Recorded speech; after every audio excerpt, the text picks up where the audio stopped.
Yo, sometimes life calls for a change. Not fake, just different. It'll show you a different way.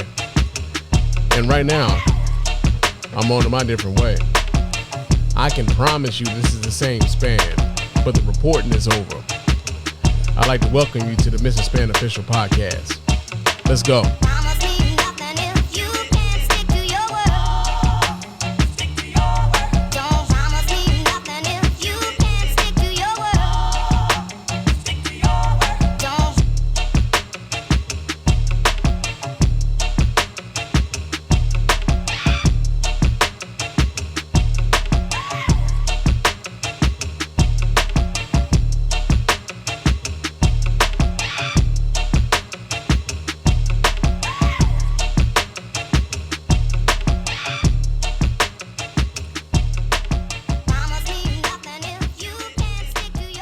Yo, what's going on, everybody? Welcome to the Mr. Spann official podcast. I'm your host, Mr. Spann. This is episode number 43 of this show. And yeah, man, it has been a couple weeks since the last time I talked to y'all. A bunch of different shit been going on in the world, man. A bunch of things going on here in Detroit, man. And I got a chance to be a part of a little bit of it. You know what I'm saying? So we're going to talk a little bit about some of that stuff later on in the show. And we got some listener feedback and whatnot. But I know the reason why most motherfuckers is here, we're going to talk about this rap beef, man. Rap beef 2024 extravaganza up in this motherfucker. But, of course, before we do that, I got to remind you guys how to get in touch with us over here at the Mr. Spann official podcast and let your voice be heard. Go ahead and hit us up at our hotline at area code 313-288-0485. That's area code 313-288-0485. Leave us those voicemail messages, and of course those messages will get played here and responded to here live on the show. And if you're watching us here live on Twitter, YouTube, and on Facebook, hit up that hotline, man. Chop it up with us as we're doing the show, man. So again, that hotline number is 313-288-0485. You can also leave us an email here at feedback@thespannreport.com. That's feedback@thespannreport.com. Go ahead, leave us those emails, and of course those emails will get right here and reply to here live as well. You can follow me on social media. My name on all of the platforms is Mr._Spann. That's on Threads, that's on Instagram, that's on Facebook, that's on Twitter still, even though I'm barely there. But yeah, I'm still, I still got an account there. It's Mr._Spann. So go ahead and follow me there. Chop it up with your man Spann throughout the week. Also, leave us a 5-star review on iTunes and or Stitcher Radio. Those 5-star reviews are the ones that get right here live on the show. We really appreciate everybody who goes about the business of doing that. Doesn't cost you a dime, just a couple minutes of your time to let everybody know why you're rocking with us over here at the Mr. Spann official podcast and the Spann Report podcast network in its entirety. And also, if you're watching us on YouTube, man, leave us a thumbs up on there. Like the damn videos, man. Real talk. Like the videos, comment on the videos, and we'll, highlight some of those comments here on the show while we're doing it, right? So yeah, man, we appreciate everybody who does that, right? Also, for everything else, you can go to our website, www.thespannreport.com. You can go there. You can buy some of our merch, man. We got t-shirts, we got hoodies, we got coffee mugs, we got mouse pads, we got the whole shebang over there. And we appreciate those of you who support us in that way, man, because this shit ain't free, man. This podcasting thing ain't free. So for those of you who would like to support us in that way, we really do appreciate that. And it goes a long way. And thank you in advance for you helping us out in that way, man. Real talk. But yeah, man, we got the contact and the business out the way. The business is out the way, right? So yeah, man, like it's been a lot going on here in my city, man. Like Detroit has had a chance to kind of shine a little bit in the spotlight. The NFL draft came through here, and it actually kind of went off without a fucking hitch, man. Like, yeah, man, I tried to attend the NFL draft, man. It wasn't conducive for a motherfucker that had to work during the week. So if you was going to go, if you was somebody who had to work, the only day that you really had to go was probably Saturday. And that was like the day when everything was kind of dying down. It wasn't going to be like, the crush of people that were down there, man. But I think they said like the Detroit edition of the NFL draft like shattered all fucking attendance records and whatnot. And they said like 775,000 motherfuckers was downtown Detroit, man. Nigga! Yeah, it's a lot of motherfucking people, man. And I did go down there, right? I went down there for the draft Thursday evening, and yo, man, it was just my luck, man. Just my luck. They closed the fucking gates to the NFL draft. They closed the gates as soon as I was in the fucking front, man. Just as soon as I was in the front. Oh man, hey.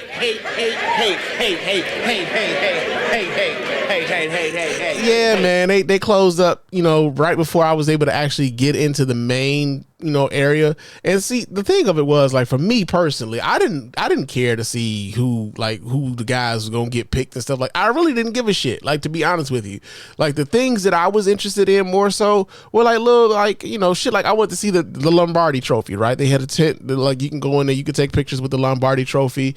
They had another tent, I believe, that had all of the every Super Bowl ring that had ever been made. So for all the champions and whatnot, they had tents for that. And then I believe every NFL team had, like, players that they had made available for autographs and things of that nature. So I was going to head over to the Carolina Panthers tent. I was going to see what was up with that. I was going to see what was up with my Detroit Lions and go see what was up with that.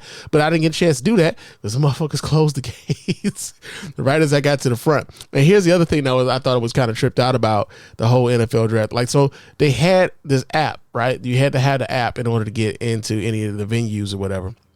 And you had your own QR code that they would scan. Actually, they didn't even scan the QR code in many of the places that I went to. But, like on the app, right before they, like, officially said anything about closing the gates, in the app, it was like, yo, so yeah, we've reached capacity in this motherfucker, and y'all come back tomorrow. You know what I'm saying? And everything opened back up at around noon tomorrow. And it was like people were standing in line, not even looking at their phones. At least they weren't looking at their phones for that, not knowing that, yeah, they weren't going to let anybody in. And then the police got on TV saying that we weren't, shutting it down for the evening. We were just shutting it down until we got enough people to leave, and then we was going to let some more people in. Like, nigga, stop lying. Y'all told people to leave and y'all was going to come back, tell them to come back the next day, right? But, that happened. I didn't get a chance to do the shit that I really wanted to do when I went down there, right? So what they did was they diverted people to different parts of downtown where they had, like big viewing screens and stuff, so you can actually stand there, watch the draft. They had food trucks everywhere. They had little trucks that were selling, like, beer and stuff, like, so you were paying $10 for Bud Lights and shit. $10 for cans of water is nasty work, but that's what was happening down there, right? I guess they got to make their money some kind of way, man, because they were letting people come down there for free, right? So I guess you got to get it back some kind of way. But yeah, man, so you had that going on, man, and it was nice to see the city being highlighted in a way that wasn't always talking about the blight that's in Detroit. That wasn't always talking about, like, the poverty that's in Detroit. And trust me, I see it all the time in my line of work. So it was, like, just nice to not have to see, like, to not have people highlighting that shit all the time about the city. And it's also a thing that where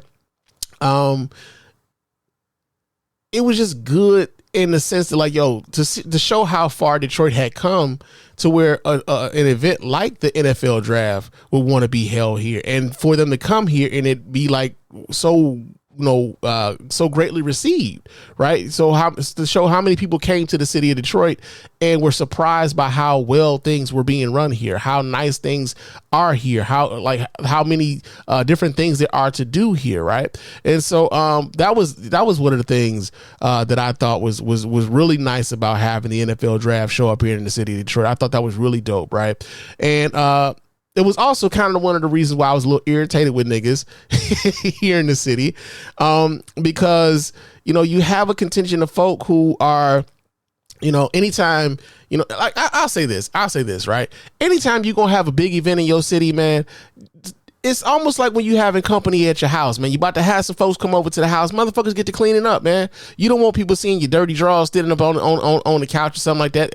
For those of you who keep dirty drawers on the couch, you don't want people to see that shit. You put them shits in the hamper. You take them in the basement. You put them downstairs by the wash machine. You ain't washing the motherfuckers yet, but you gonna wash them eventually, right? You gonna mop the floors. You gonna clean off your counters and shit. That's essentially what the city did when they knew that they were gonna have so many new people coming to visit the city. And it was weird to me to listen to so many people in the city complaining about, man, they doing this shit for the draft, nigga, but they don't be doing this shit, nigga, for when, what I'm saying, like, just cause, nigga, where they get all this money from, nigga? They ain't, I mean, shit, nigga, they ain't even fix my motherfucking plumbing, nigga. Like, real talk, the plumbing is your fucking responsibility.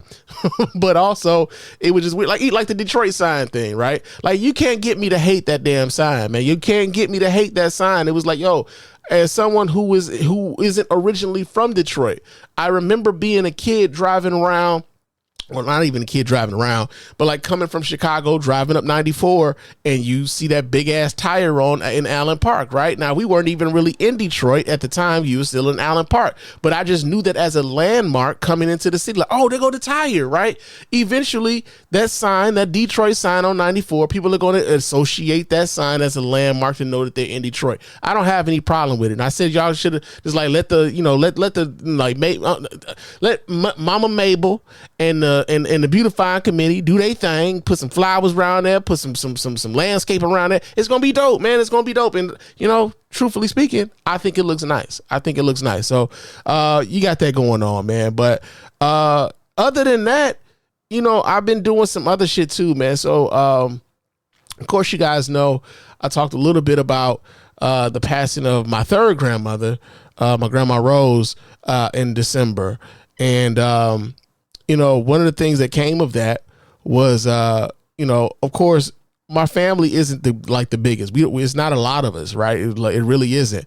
And one of the things that we've kind of like gotten into the habit of doing, and I'm sure it's not just my family, but a whole lot of other folks' families too.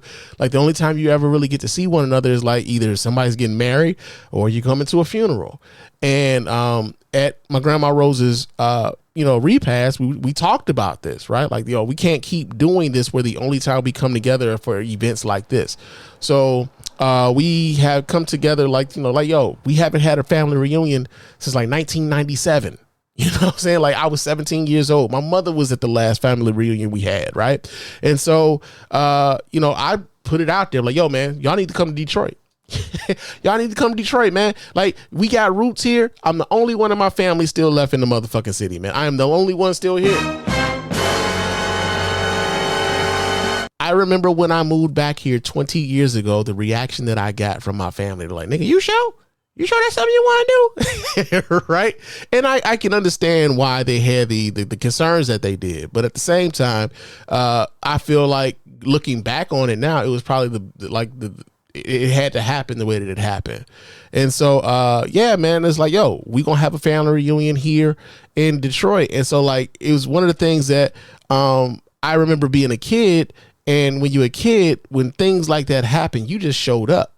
You know what I'm saying? Like, you were just excited to be able to see your cousins that you hadn't seen in a little while. You got that favorite older cousin that will show you some shit you ain't supposed to know. You know what I'm saying? You got to see your grandparents or your great grandparents. You ended up having to perform some song or some dance or something for the elders or whatever.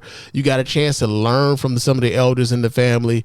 And now it's become one of those things where, like, yo, because so many of the people that came before me are like leaving this earth, yo, it falls on us now. Like, it's our turn to like let the kids just show up, right? Like, now one of us got to be on the grill. One of us got to figure out who gonna be doing the t-shirts and shit. One of us got to go ahead and secure the part. One of us got to do all of these things, right? So I'm leaning into that right now. Like, I got that going on. I'm like part of the planning committee for the fucking family reunion and shit. Before, I just, hey, just tell me where to be and I'll be there, nigga. Goddamn, But yeah, like, but it feels good. It feels good to be able to do it. Right.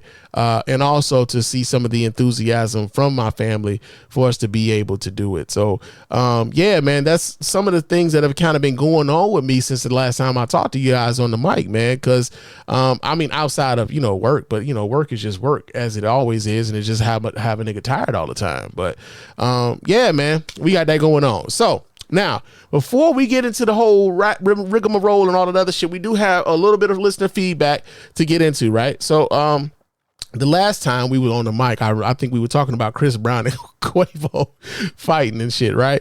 And like the poll question from episode 42 was, do you guys believe that Chris Brown can fight? Okay.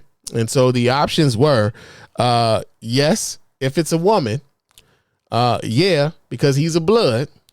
Nah, he too skinny, and nah, but he jamming though. Okay, and our results came in. 50% of you guys voted and said, yeah, because he's a blood. So y'all think because he's a part of the blood gang, he can scrap? I don't know, man. Sometimes, you always got a, nigga that's affiliated. He might not be able to throw hands, but he got paper. You know what I'm saying? So that don't mean just because he's a part of the blood gang, he got hands. Well, I mean, I'm not saying that Chris Brown can't fight. I'm just saying, right? 25% of you guys said that, yeah, he can fight if it's a woman. Because the man got more than... He's got more than that one incident with Rihanna. And I know a lot of the Chris Brown fans, they hate to hear like that. Why can't y'all let Chris Brown breathe? It's been 20 years now. It's been 15 years now. Let that man grow up. It's like, yeah. We did. He got more than one incident. Like, yo, I mean, and I'm not even telling you not to stop listening to him, but like, yo, let's keep it a buck. It's more than just the Rihanna shit.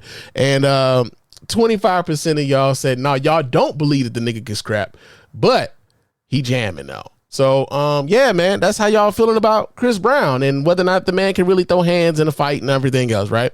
Now, the other part about episode 42, we did ask a poll question here. We did ask a question about what everybody thought, or what you thought about the Detroit sign. And Wallace wrote in to say, it's all right. It's just all right. Check out the Cleveland sign done in cursive. Now, I have seen that Cleveland sign done in cursive. I believe y'all might have that sign somewhere in downtown Cleveland or something like that. It's a little bit different in the sense that it's not a road sign, right? It's not on the side of a highway or anything like that. And I think people got it confused when they said Hollywood style sign, that it was going to be like just like Hollywood or whatever. And I think what they really should have just said was like, yo, it's going to be freestanding letters. And that's what we mean when we say Hollywood style sign. But yeah, man, you think it's just I like the sign, man. I do. It's grown even more on me, especially when they lit that bitch up. I was like, all right, Detroit sign. That's what's up, nigga. That's what's up. Now, trust me. I'm sure that there gonna be some people who like, this nigga Spann ain't even from Detroit, nigga. This nigga got on a Chicago jersey right now, nigga. This nigga not even from here, bro. I'll tell you this, nigga. I've been here a little bit over like 30 of my 43 years now, bro. So I actually have more time here than I do in Chicago. I just love both cities, man. And you can't take it from me, man. You can't take it from me. So yeah, man, we got that going on. But yeah, so y'all know what time it is, man. Y'all know what time it is. Yeah, I know why most of y'all are here. Okay? This motherfucker Kendrick Lamar and this other motherfucker Drake, these niggas hate each other, bro. God damn. These niggas hate each other. I didn't know how deep the hate for these two motherfuckers actually went until I did a little bit of a deep dive today, man. I watched this one video on YouTube, man. This motherfucking video was 42 minutes long, bruh. And it's got 4.4 million views on the shit. Like, and I think a lot of people went to go look at that video to figure out, like, man, why are these niggas beefing? Because I had posted what was that, last night? I want to say what it was like about 1 o'clock in the morning or something like that. Kendrick dropped the Not Like Us shit last night, nigga.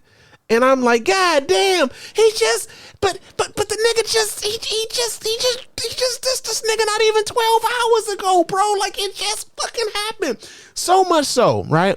Kendrick on this nigga's ass so hard that I didn't even know that Drake had dropped a response to the one that came previous. I didn't know that he had dropped, what was that, Family Matters? Hadn't even heard the shit yet because I was still on the 616 in Compton. Like, I was still on that shit. I'm like, yo, I didn't even know that Drake had dropped another track because, like, I'm like, yo, man, how in the fuck Drake gonna come back after this, man?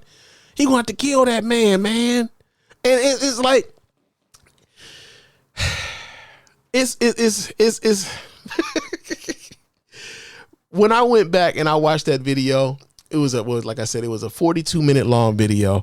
And my man's like, he went back and he talked about every subliminal diss that these dudes have been throwing at each other for the past fucking 10 to 15 years. And he talked about how Drake, was initially like really, what he really was saying was that earlier in Kendrick's career, Drake was really supportive of Kendrick and he took him out on tour and all these other things, right? But that Kendrick was mostly a different kind of cat that wasn't really, like kind of leaning into the type of shit that Drake was into. Drake was into the pop, into the rock star kind of lifestyle, like, having the money, having access to the women, having like the jewelry and the appearance of being a rock star, so to speak. And then here you have Kendrick, who's more so like he's mostly about the craft and mostly about the art of of being like the best rapper that he could be. And so as much as Kendrick and Drake had worked together initially, Kendrick wasn't necessarily like the same type of guy as Drake, so there was always going to be a division there, right? And then slowly but surely, as Kendrick became more of a critical success and more of a commercial success, Drake started to take issue and started to throw shots at Kendrick Lamar subliminally. And, in return, Kendrick would do the exact same thing, but they were both just kind of talking around each other. For a long time, both of these dudes were talking around each other. They were both dropping subliminals. They were both taking shots at one another.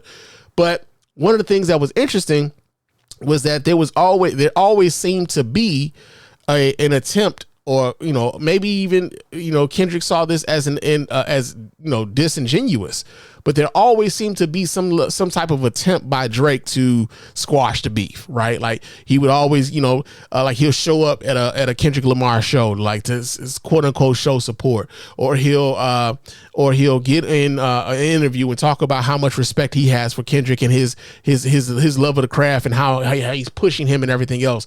But also you'll find Drake talking about that Control verse and how the Control verse was corny, and how he thought that was disingenuous, and how he thought that was simply for attention and all these other things. So these guys have been going at it for years subliminally. And it's only up until recently where Kendrick was just like, man, fuck this shit. I'm going to just go out and say it, right? I'm going to just come out and say, nigga, I don't like you. Here are all the reasons fucking why. But he didn't drop all the reasons why in one song, right? Didn't drop all the reasons why in one song. And it's been interesting kind of watching how with Drake, I remember when Drake dropped that Push Up song, right? Like drop and give me 50, you know what I'm saying? And he was talking about, it's essentially on some back-to-back shit, like, yo, man, it's taking you a while to respond, nigga. It's taking you too long to respond. You need to come out and say this shit or whatever else. And it's like, yeah, you probably shouldn't like go to this nigga into like coming out like that. Like you probably should you probably should have just shut the fuck up. I know his management is probably just like at the crib. What the fuck, y'all? God damn! God damn! God damn! What? Fuck! Fuck! Drake's management is pissed at him. They gotta be, right? So much so that Kendrick is alleging that like he got people in Drake's camp that is leaking shit to him, right? And so it's been interesting to like kind of watch, Drake kind of maneuver. And like there was he did that one track where he did the AI Tupac and Snoop voice and shit, and the Tupac estate was like, yo, man, take that shit down, nigga. Cease and desist, nigga. You like doing cease and desist, nigga? We cease and nigga, we didn't authorize this shit. Take that bullshit down. We would never motherfucking authorize no bullshit like that. Like it's been interesting to kind of like watch how he's been moving, and he's been not only just throwing shots at Kendrick, but of course, there's other people that he got beefs with too. What we're finding out is a lot of the motherfuckers in hip hop don't really fuck with Drake, man. This nigga got issues with Metro Boomin. This nigga got issues with Rick Ross. This nigga got issues with DJ Mustard, apparently. This nigga got issues with fucking what's my man name? Shit, I'm drawing a blank. I said, what was it? Future, Rick Ross, Metro Boomin, fucking Kendrick Lamar. I mean, hell, even Cole was like, I mean, I fuck with you, Drake, but I need to bow out of this shit. Like, I don't want no parts of this. And that was the other thing too, right? So like Kendrick Lamar, I mean, not Kendrick Lamar, but J. Cole. J. Cole is looking like the smartest motherfucker in the history of smart niggas and getting out of some shit that ain't got shit to do with him. Because he took all of the arrows from the fans, right? J. Cole took all of those arrows. People was clowning this nigga like, man, come on, man, you can't go out like this, nigga. That's some weak ass shit, nigga. Like, niggas couldn't stand the fact that J. Cole said, nah, man, this shit felt weak in the motherfucker to me, man. I couldn't even sleep after doing that shit, man. I pulled that shit down. He took his 7-minute drill song down. Right? Took his shit down. He like, I don't want no parts of this shit. He's looking smart as shit now.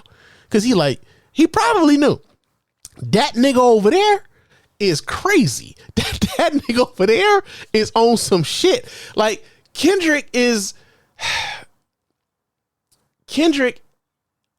almost as if, and this is just to me, but it's almost as if he's been baiting.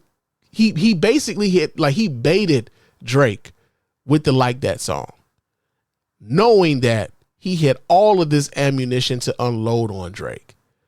And it's as if he's been anticipating Drake's every fucking move to the point where, like, when he dropped Family Matter, when Drake dropped Family Matters, 6 minutes later, Kendrick was dropping Meet the Grams, nigga. And bro, you know how fucking do you know like there were things in the Meet the Graham song where he was addressing shit that Drake said in Family Matters, and it's like, yo, man, this nigga had to have had this song, right? He had to have known this shit was coming, right? And that's gotta fuck with your mental. Well, if you in a battle with a nigga and he knows your every fucking move, he can anticipate what you're doing. It's almost as if like you playing chess, and it's like, yo, man, nigga, checkmate, right? Your king can't move nowhere. He is trapped. And like, as much as a pop sensation, as much as popular as Drake is, as much music as he sells, as much music as he moves, he's getting his ass handed to him in this beef, bruh. He's getting his ass handed to him. Oh shit, check this out. My English teacher in high school is up in this boy, man. Mr. Gladney, what's up, man? Kendrick is basically making a layered album complete with multimedia cliff notes. Indeed. Man, it's a master class. I don't think I've ever seen anything like this in hip hop. And like, I remember when, there have been, epic battles and epic beefs, man. Like you had LL Cool J and Kool Moe Dee. You've had LL Cool J and Cannabis. You've had not LL, but Ice Cube and NWA, MC8 and DJ Quick. Man, so many different like iconic fucking rap beefs and so many iconic rap like diss songs. But like, this is another level, man. This is another level to it. And it's not to say that Drake ain't making good songs, right? Let me put that out there too. It's not as if Drake ain't making good songs, man. Drake is like that. What was that? Shit. Actually, like Family Matters. Family Matters was I'm like, oh shit.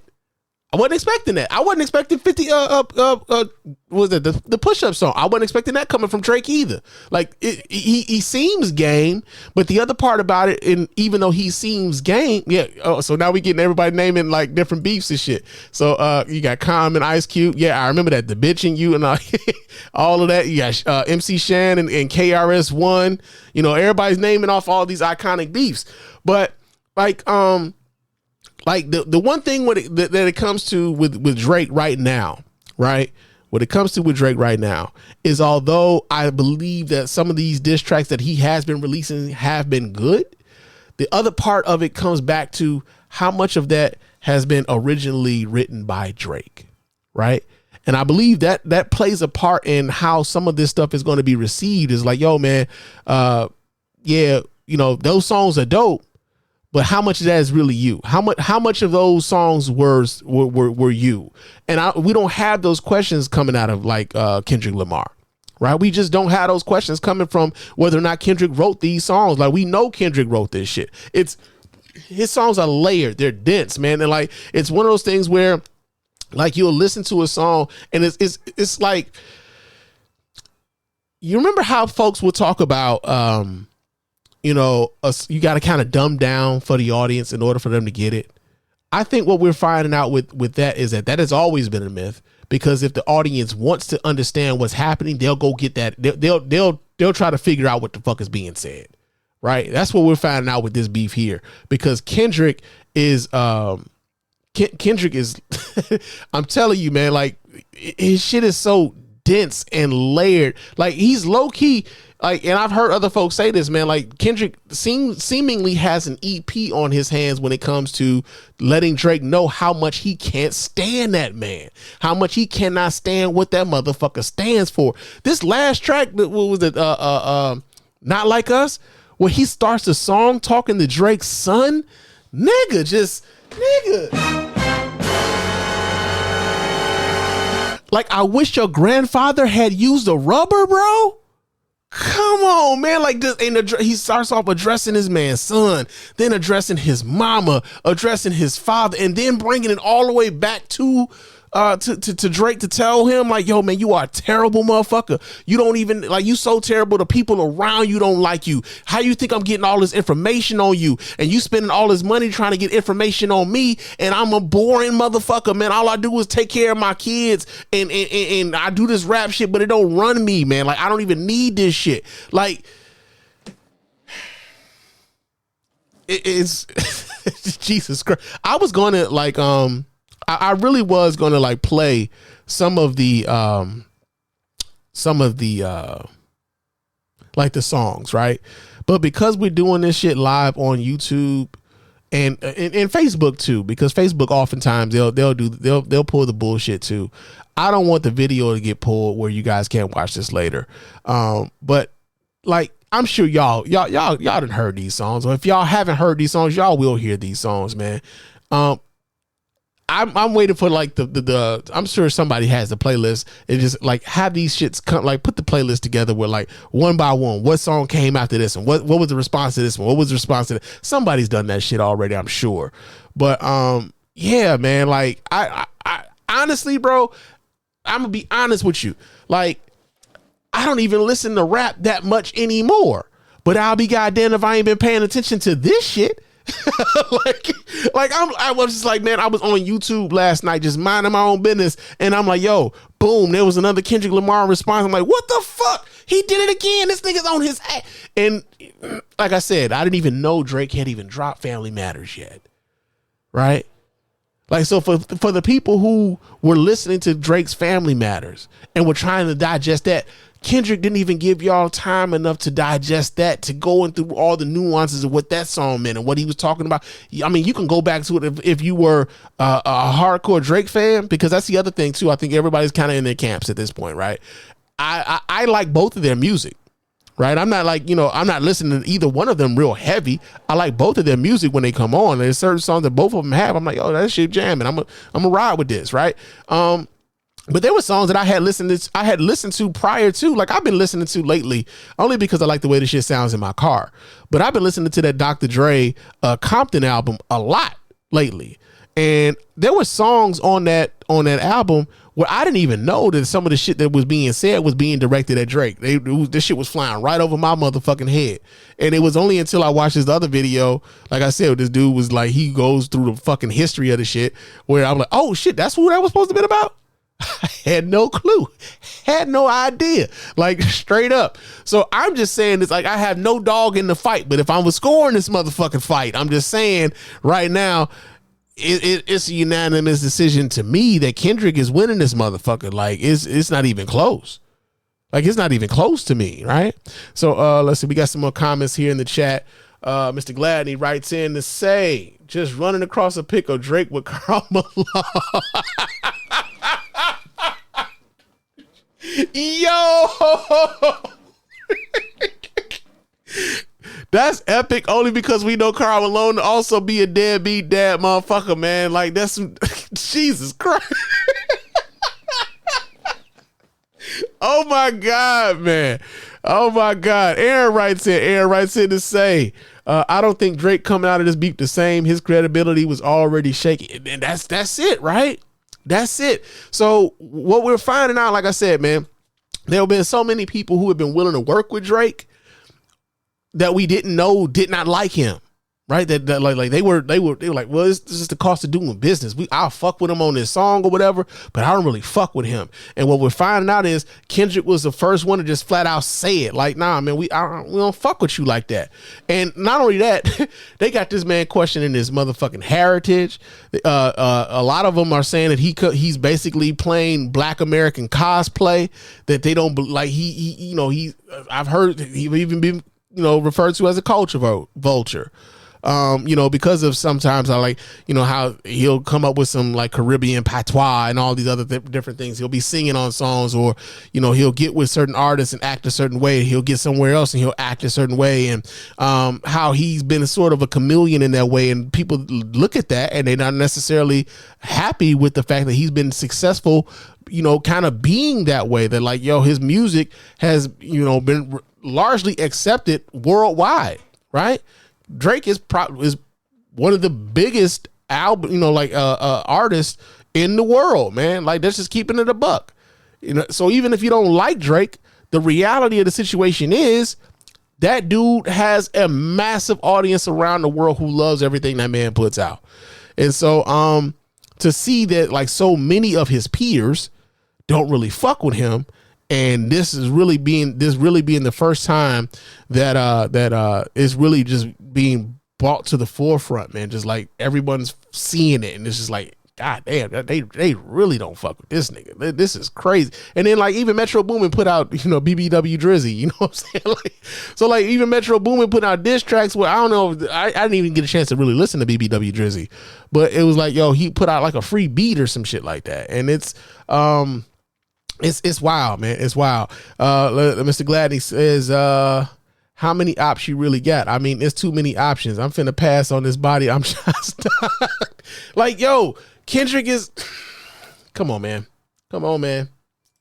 He really hates that man.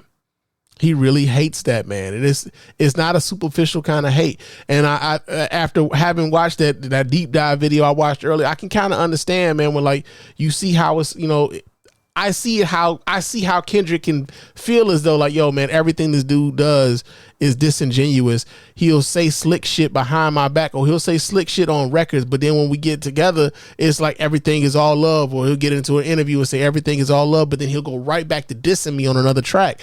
But at the same time, Kendrick, when he was dropping some of the subliminals and people were catching some of the subliminals, he wouldn't just flat out say who he was talking about. Oh no, we were just having fun in the studio. You know what I'm saying? Like he wouldn't just come out and say it at first. But I think he just got tired, right? I think he just got tired of like, nah, fuck this, man. I don't like this nigga. I don't like anything that nigga is about. I think everything about him is phony. I think his whole fucking style is chump. You know what I'm saying? I think that's pretty much how Kendrick is feeling about it. And he just, we're now becoming privy to like how deep this shit goes. Like it's crazy. Mr. G writes in to say, the Jewish aspect is particularly discerning from a timing aspect. Why right now? You know what, man? That part I don't know. I'm not gonna even pretend like I know on that particular front. I don't even want to speculate on that one, Mr. G. I know because I know we got some other stuff that we're going to talk about a little bit later here on the show when it involves what's going on in Israel and the Gaza Strip and whatnot. But yeah, man, I don't know why right now.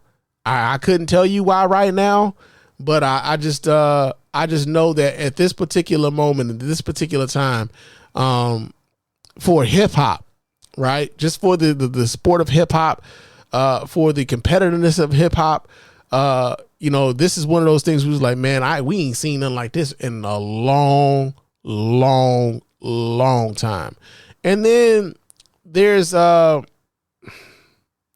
this thing where, damn it, I lost that damn thought. Ain't that a bitch?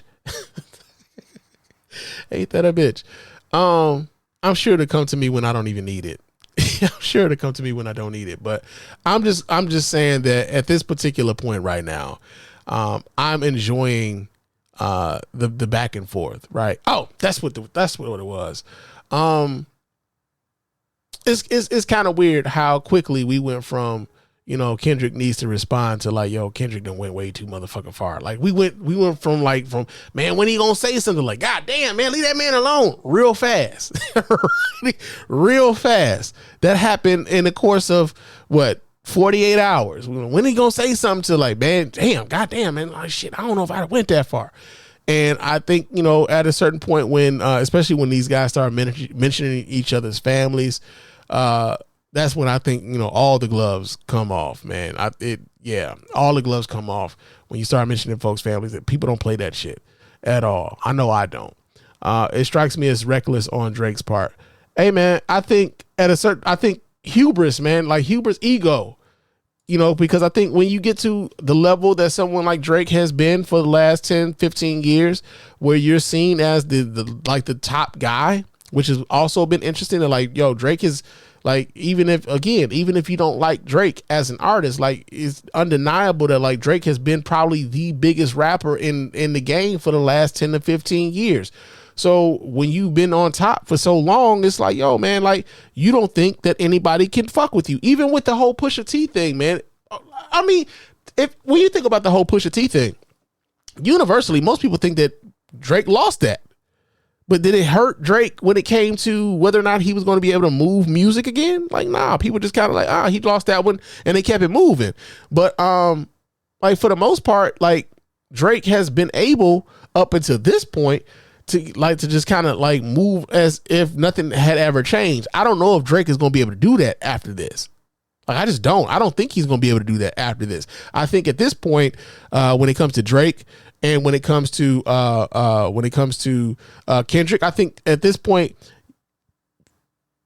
their camps, not even so much their camps, but their fan bases, right? The fan bases are going to be like, no matter what, like the hardcore fan bases, no matter what, they're going to believe that their side won.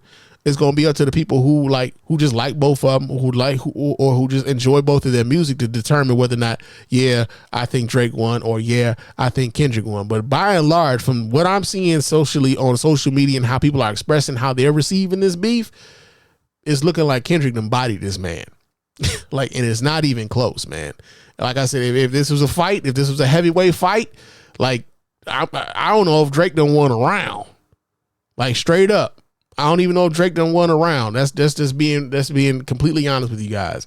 Let's see. Dwayne Johnson writes in to say, "You not the Rock is in the bit." No, I'm bullshitting. Kendrick Lamar bodied Drake, to be honest. Hey, I don't disagree with you, man. I do not disagree with you. But yeah, man. It's been epic, bro. Like I here's the other tripped out part about this, right? We're live right now as we're doing this podcast. Who's to say Drake or Kendrick won't release a track while we doing this shit right now? You know what I'm saying? Like, how dope would that be? Let me check the YouTubes while I'm bullshitting. Let me see. Let me see if the YouTube's got a new track. Because if he got a new track up right now, oh my God. Oh my fucking God. There's a new goddamn track out by Drake. There's a new track out by Drake right now. The shit just released 9 minutes ago. Jesus Christ. The shit won't stop. So, yo, we gonna have to risk it, man. We gonna have to risk it. We gonna have to watch this, man. Hold on a second. I'm gonna pull this up. So y'all, we gonna watch this together as a family, man, because this is just what it's gonna have to be. Oh shit. Let me pull let me share my screen here. And yeah, let's do this here. Boom. Yeah, we gonna watch this. We gonna watch and listen as a family on this one, y'all. And I might like stop it intermittently, you know, so we can do some fair use shit. You know what I'm saying? But so they don't take this video down. But yo, man, he just dropped this 9 minutes ago. So let's see what Drake got to say after fucking shit. I'm forgetting the names of the song. They coming so fucking fast and furious. After Not Like Us. Okay, so yeah, let me pull this up so y'all can watch right along with me, man. Let's see what the hell Drake got to say after that. Jesus Christ, this is happening fast, bro. Now let me see you prove it. Just let me see. Oh my God, Comcast, don't do this to me. Do not do this to me. Okay, here's what I'm gonna do, because I think I know what's wrong. I'm gonna pause this. and I'm gonna do this here because damn it, I'm not gonna let this happen. Not me. So let's stop this damn shit in the background because that might be like, you know, taking up bandwidth or whatever. And let's see now. All right. The Pulitzer Prize winner is definitely spiraling. I got your fucking lines tapped, I swear that I'm dialed in. First I was a rat, so where's the proof of the trial then? Where's the paperwork of the cabinet is filed in? 1090 Jake would've took all the walls down. The streets would've had me hiding out in a small town. My Montreal connects stand up, not fall down. The ones that you getting your stories from, they all clowns. I am a war general, seasoned in preparation. My jacket is covered in medals, honor and decoration. You waited for this moment, overcome with the desperation. We plotted for a week and then we fed you the information. Wait. So essentially he's saying that everything that everything that Kendrick knows or has been putting out in these songs, they've been feeding to him knowing that he was going to put him out in these songs. Is that the play? Is that what we going with right now? Is that see, if that's true, that's tough. That's tough. God damn. A daughter that's 11 years old, I bet he takes it. We thought about giving a fake name or a destination, but you so thirsty, you not concerned with investigation. Instead, you in that Venice studio, it's a celebration. You gotta learn to fact check things and be less impatient. Your fans are rejoicing, thinking this is my expiration. Even the picture you use, the jokes and the medication, the Maybach glove and the drug he uses for less inflation. Master manipulator, you bid on a speculation. You dumb and reactive, nigga, I'm petty with dedication. What about the bones we dug up in that excavation? And why isn't Whitney denying all of the allegations? Why is she following Dave Free and not Mr. Morale? You haven't seen the kids in 6 months, the distance is wild. Dave leaving heart emojis under. Wait. So he's saying that this man Kendrick ain't seeing his kids either. So both of them is deadbeats. Both of them deadbeats. That's the other part about some of this shit. And I know y'all. I swear I'm not gonna do this a lot, but.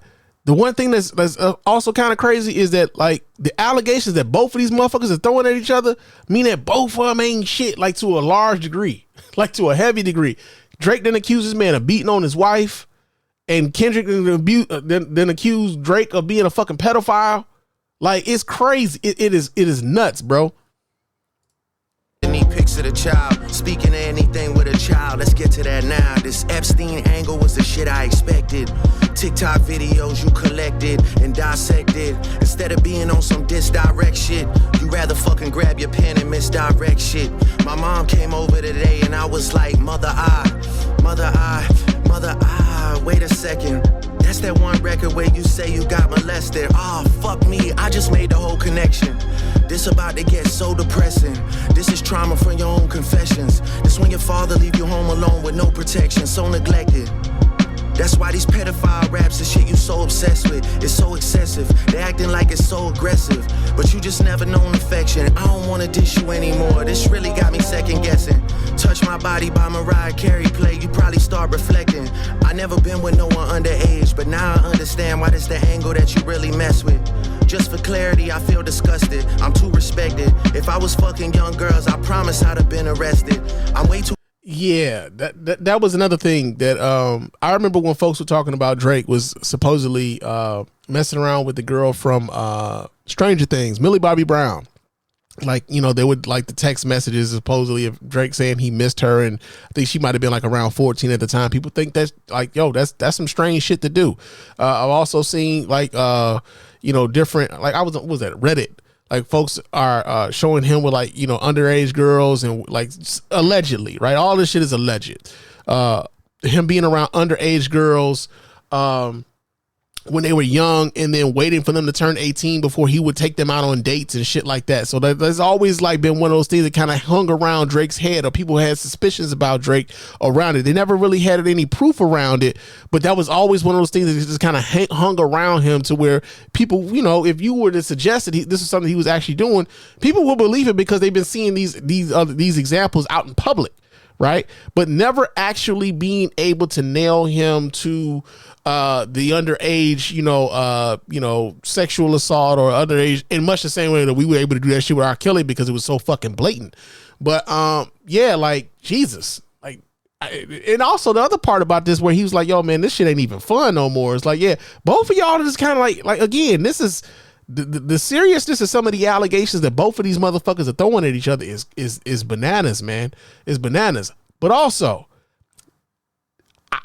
this is one of those things where I was wondering if Drake would even be able to come back after that last one. And yet here he is again, really quickly, right after that one. It's like these motherfuckers are going bar for bar, blow for blow. It's kind of crazy. Too famous for the shit you just suggested, but that's not the lesson. Clearly there's a deeper message. Deep cuts that never healed and now they got infected. Like if Dave really fucked your girl and got her pregnant. Talk about breeding resentment. Not sure how to ease the sentiment, the shit's too intimate. I'm praying you recover from both incidents, but you a piece of shit, so this shit really no coincidence. Drake is not a name that you gon' see on no sex offender list. Easy does it. You mentioned an A minor, but niggas gotta be sharp and tell the fans who was it. You thought you left D flat, D major. I'll slit your throat with the razor and do Rick Ross hair like that one flight from Malaysia. I'm your baby mama screensaver. Only fucking with Whitney's, not Millie Bobby Browns. I'd never look twice at no teenager. I'm a fucking hit maker, dawg, not a peacemaker. Yeah, bullets that I'm stuffing in each chamber. Your ass in extreme danger. Stop buying views and buy comments. You may as well keep the paper. Shit you about to need for later. I give a fuck about your streaming data. You could drop 100 more records. I'll see you later. Yeah, maybe when you meet your maker. I don't wanna fight with a woman beater. It feeds your nature. If you still bumping R. Kelly, you could thank the savior. Said if they deleted his music, then your music is going to a hypocrite. I don't understand why these people praise you. Sounding like you sent him commissary when he needs some paper. Album dropping soon, no wonder you turn a clout chaser instead of doing hard labor. Nigga, I see you when I see you like Fantasia. Whitney, you can hit me if you need a favor. And when I... So, just real quick, does this sound to y'all like this is the one where he's like, yo, this is it. I'm done with this. Like, I ain't gonna respond to that. Like, nothing else you come out with. I'm done with it. I'm dropping it right here. What do y'all think? What do y'all think? Let me know in the chat. I say I hit your back, it's a lot safer. I promise. Yeah. I'm not gonna lie, this shit was some good exercise. Like, it's good to get out, get the pen working. You would be a worthy competitor if I was really a predator and you weren't fucking lying to every blogger and editor, but it is what it is. You definitely got this shit burnt the fuck out though. Like, you got 10 more records to drop. The one before the last one, we finessed you into telling a story that doesn't even exist. And then you go and drop the West Coast one to try and cover that up.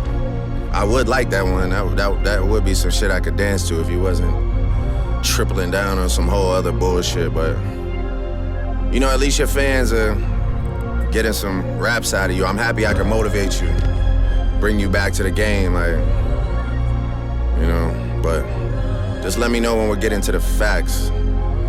Everything in my shit is facts. I'm waiting on you to return the favor, like.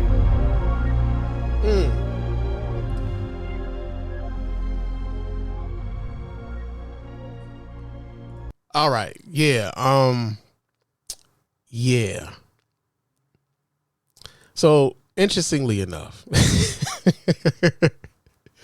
one of the things that folks have been saying about the tracks that Drake has been dropping is that, like, many of the things that he's been saying about Kendrick have been lies, and that, you know, they're empty allegations, and he hasn't really shown any receipts or any proof of what he's been saying. Like, so there's that.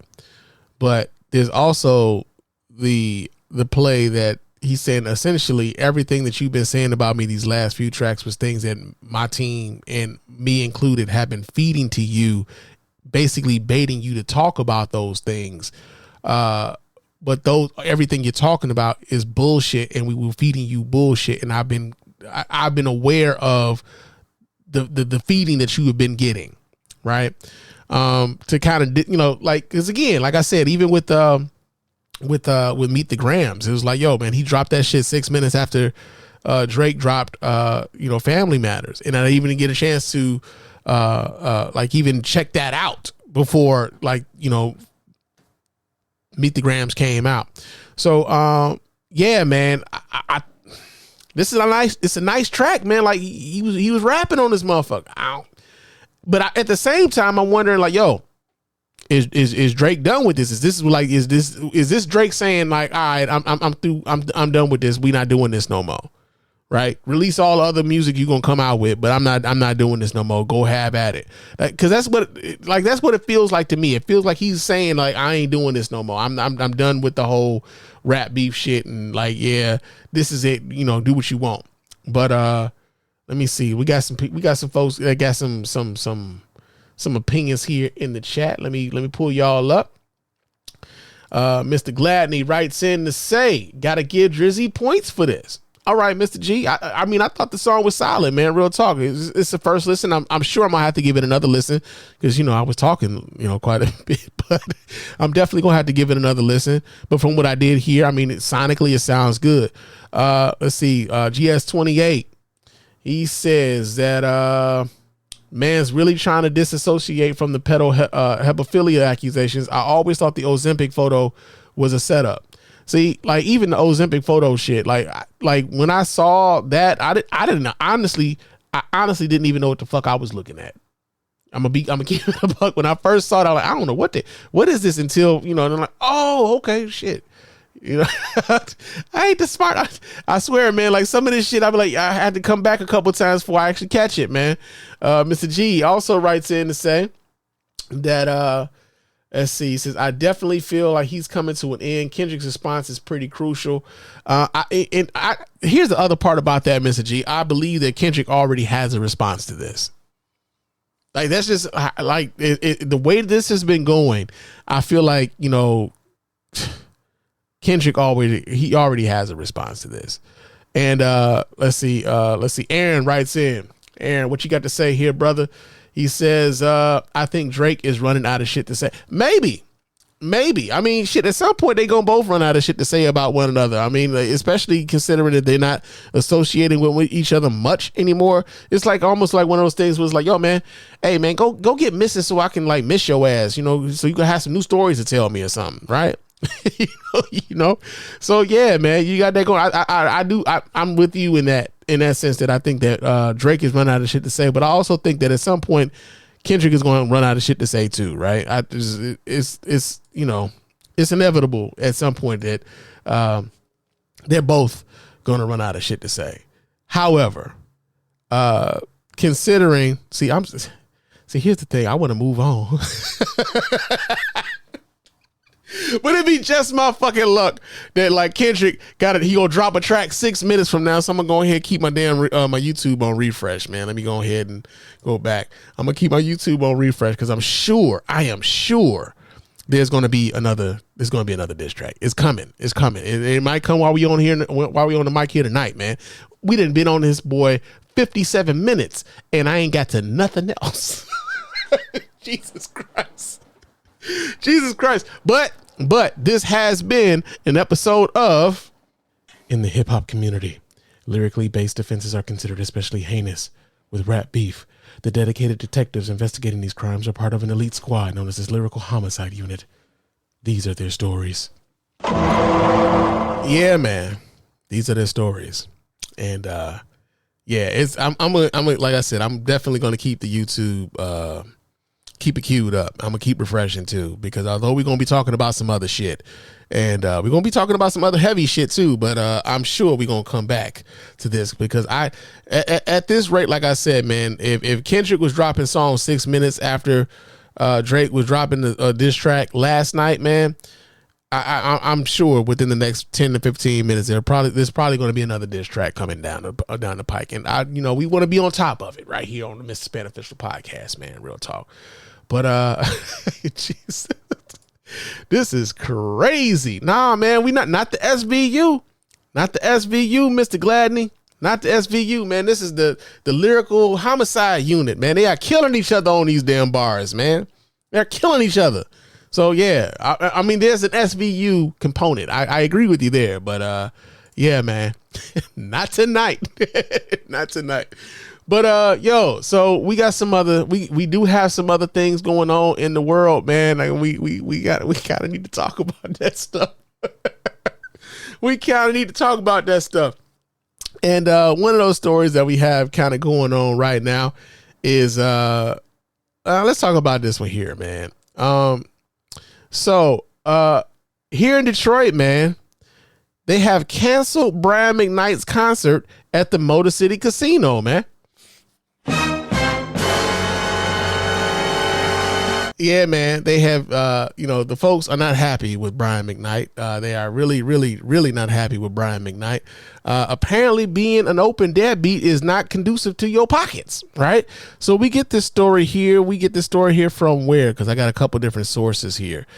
We get this out of Complex. And Complex says that as he was gearing up to... Wait. No, that's not the story. That's not the story. That's actually an additional story about Brian McKnight and some cancer treatments for one of his children. But where is the... Here we go. This story here, we get this from Rolling Out. And it says the Anytime singer was crucified on the Facebook page that advertised the concert. It said Brian McKnight's upcoming concert in Detroit has been canceled ostensibly because he called his biological children evil and the product of sin. Ever since the concert was announced on Facebook on April 23rd that the Seventh-day Adventist and Anytime singer would stop off at the Motor City Casino Hotel, fans assailed the Facebook page en masse with vehement criticisms. They also took offense that McKnight does not recognize any of his 3 biological children, but heaped effusive praise on his one stepdaughter. He might as well retire, one person barked, while another person penned, I wouldn't even go if it was free. A third person mentioned that the attendance will require McKnight to make amends for disowning his children, while a fourth took offense that the concert would have taken place in proximity to Father's Day. Not Detroit told Brian McKnight to bring it. Not Detroit told Brian McKnight to bring his kids to the concert and they might come. Okay. Let's see. Brian McKnight's ex-wife, Julie McKnight, is also accused of not supporting his son, Nico, who is battling a stage 4 cancer in the hospital. The singer denies the accusations and said that his efforts to help have been blocked. I can only imagine that if the help came from me, that it would go against the strong narrative that is being pushed out there about me, McKnight said on Instagram Live. So what are we doing? We're adhering to her wishes because that's what she wanted and we're staying out of it. Now, of course, this is a story about, that particular story was about their son, Nico. Brian McKnight has a biological son by the name of Nico, who's apparently battling stage 4 cancer. And as Brian McKnight tells the story, his son's wife has basically said that they're not getting any support for his treatment, and that Brian McKnight's new wife not only set him up with a specialist to help him with his cancer, but it was supposedly like one of the world's best, and they paid for it. But Brian McKnight's ex-wife, Julie, blocked them from being able to help. And so by her blocking him from being able to help, allegedly, right, blocking his help, that they just said, fuck it, we just going to back off then, right? And here's why, to me, that sounds like a bunch of bullshit, right? It sounds like a bunch of bullshit. One, you got a kid, they're battling cancer, and you have the means and the ability to help your child while they're dealing with this particular issue. Nobody, and I mean nobody, should be able to tell you not to help your child. Nobody should be able to do that. I don't give a fuck if you getting along with her mom, with the kid's mom or not. And here's the other part about it. If this child is an adult, hey, yeah, my mama tripping. I want to live.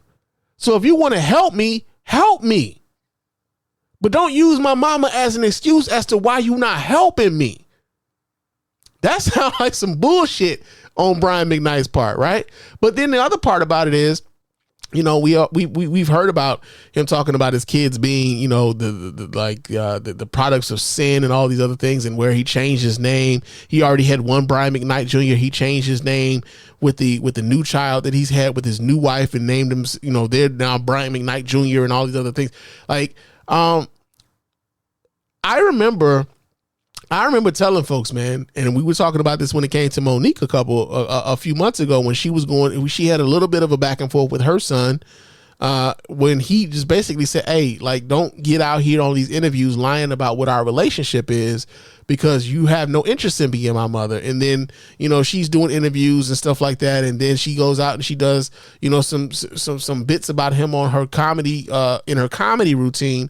But I told people then, I said, hey man, when it comes to these kids who are the children of celebrity, when these kids start coming out saying things about these celebrity parents, believe them. Like, these kids ain't coming out saying this shit just because they want to.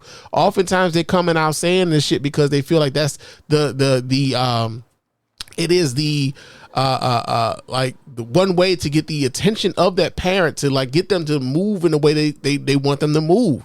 And oftentimes these parents, these celebrity parents, the public perception of who they are means more to them than what it means then, like, for them to be an actually good parent, right? And these kids understand that, so they go after these parents publicly. And I know a lot of folks would like for these kids to not say anything, because it in some ways it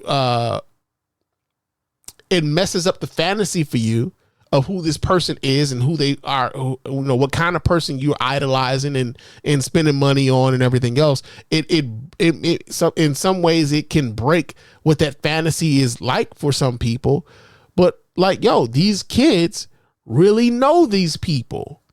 And if you could do that to your own blood, imagine what you would do to anybody else, right?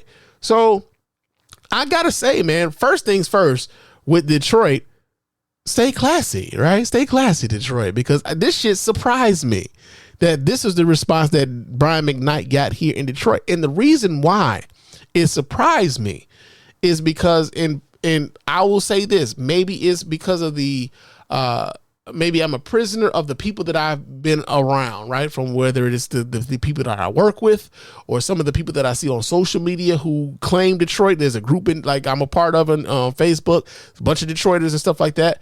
And I'm surprised that this was the response that Brian McKnight got in Detroit, because I also see how people respond to shit about R. Kelly. And we all know R. Kelly to be a sexual deviant. We've known this shit for years. As a matter of fact, people saw this motherfucker sexually involved with a young girl. They may not admit it. They'll be like, but like, that tape wasn't going, like, it was selling. The tape was fucking selling. All right. People watch that shit. Okay. We've known that man to be a sexual deviant for years, and yet and still, despite the fact that that man is in prison right now for his sexual deviancy, you have people, some of them from Detroit, who will tell you that they can't wait for that man to get out of jail, or that man gonna be let out of prison in the summertime. Watch him, believe me, he gonna be out by summer. And when he gets out this summer, he gonna go on tour, and I'm gonna buy a ticket.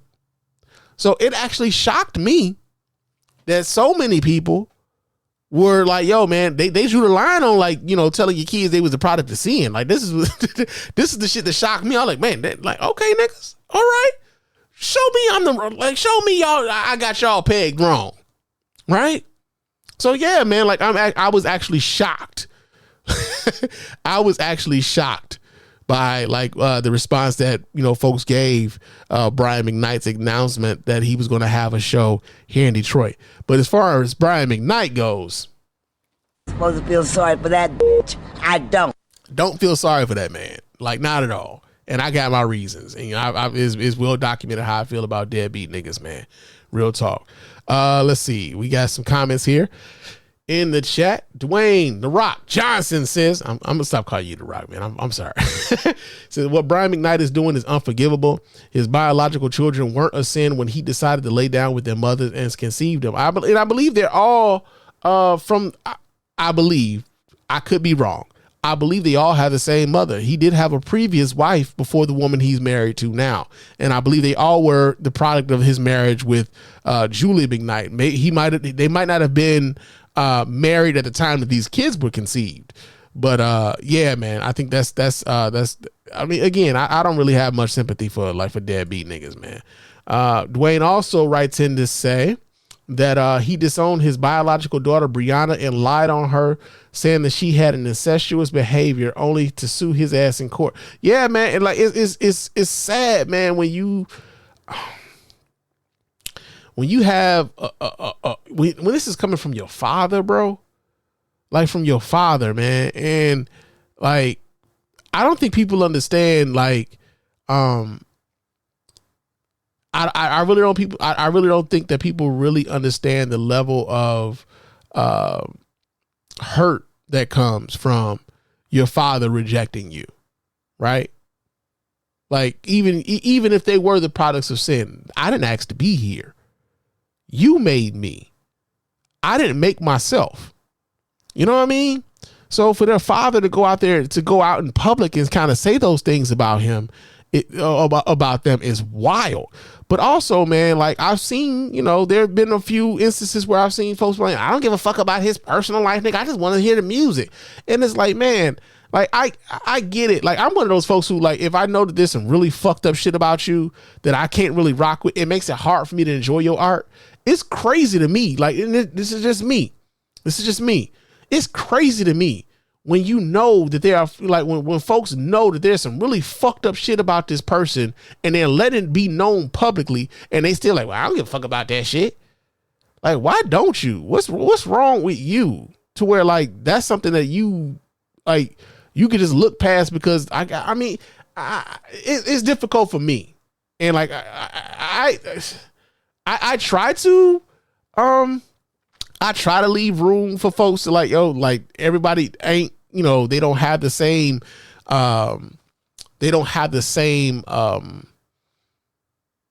what is it that I'm looking? It's not even so much the same integrity. I don't even want to use that word, but there's like something about, like, you being able to look past how fucked up some of these people are and continue to put money in their pockets willingly, right? Like, but here's the other part about that. There's the flip side of it, is that I'm sure there are some people whom I probably support at this very moment who are pretty fucked up, right? And I'm either supporting them unknowingly, or I've supported them and I made excuses for them in the past, right? Like I'll say, take for instance, like Tupac, right? When I was a teenager, man, even into my college years, bro, like Tupac was like in heavy motherfucking rotation to me. Like I was buying all of the Tupac shit, even some of the, like, some of the terrible posthumous, releases that were being made with, some of his old verses, and then people were just putting beats on it and putting it out. Like, I would listen to that shit. But at a certain point when I got a little older and I started, like, really leaning into what, what's the word that I'm looking for here? Leaning into what my principles meant to me. Like, slowly but surely, like, Tupac became less of something that was in my rotation. And it's not to say that, like, I won't listen to a Tupac track, right? It's not to say that I won't do that, but I'm just saying, like, when there are artists where, like, yo, man, you might not necessarily agree with how they comported themselves in other situations, but this shit jamming, right? The thing with R. Kelly is that, a lot of what he was talking about, a lot of what he was singing about was also some of the shit that he was doing that was deviant.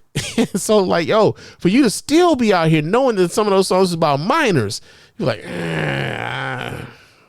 what's wrong with you, nigga? What the fuck is wrong with you?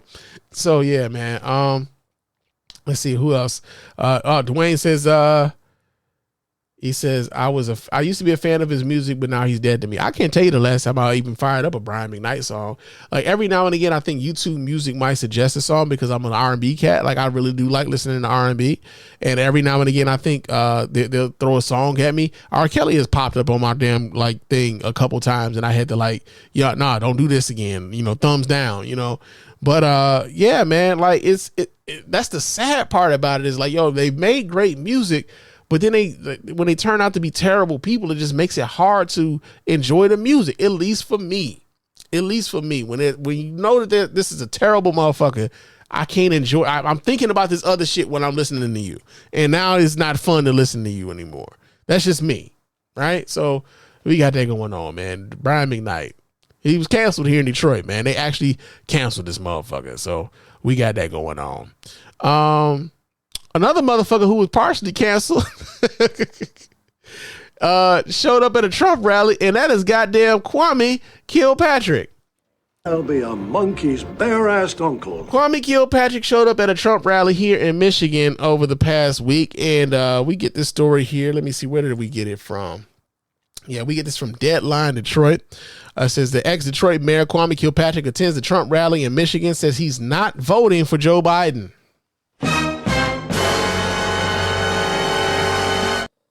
Yeah, he said that. Former Detroit mayor Kwame Kilpatrick has some gratitude for Donald Trump, who commuted his 28-year sentence for public corruption to time served in January 2021, just before leaving the presidency. Kilpatrick ended up serving nearly 8 years. So it might not come as a big shock that Kilpatrick, 53, attended a Trump rally in Saginaw County Wednesday, clad in a white baseball cap and powder blue sports coat. Kilpatrick sat near the stage on which Trump spoke for about an hour Wednesday evening. Afterward, the former mayor declined to tell a Detroit News reporter which candidate for president he'll vote for in November. I'm not going to answer that, Kilpatrick said. But Kilpatrick said he enjoyed his day Wednesday. Then, as he walked away from the reporter, he turned around and said he won't be voting for incumbent Democratic President Joe Biden this fall.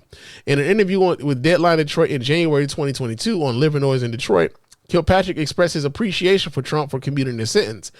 Who could ever not be thankful for him being in that position at that time and for him helping me? Kilpatrick and his wife Letitia and their 2 young children live in Georgia, where his virtual ministry Movemental Ministries is based. Kilpatrick has spoken about returning to live in Detroit.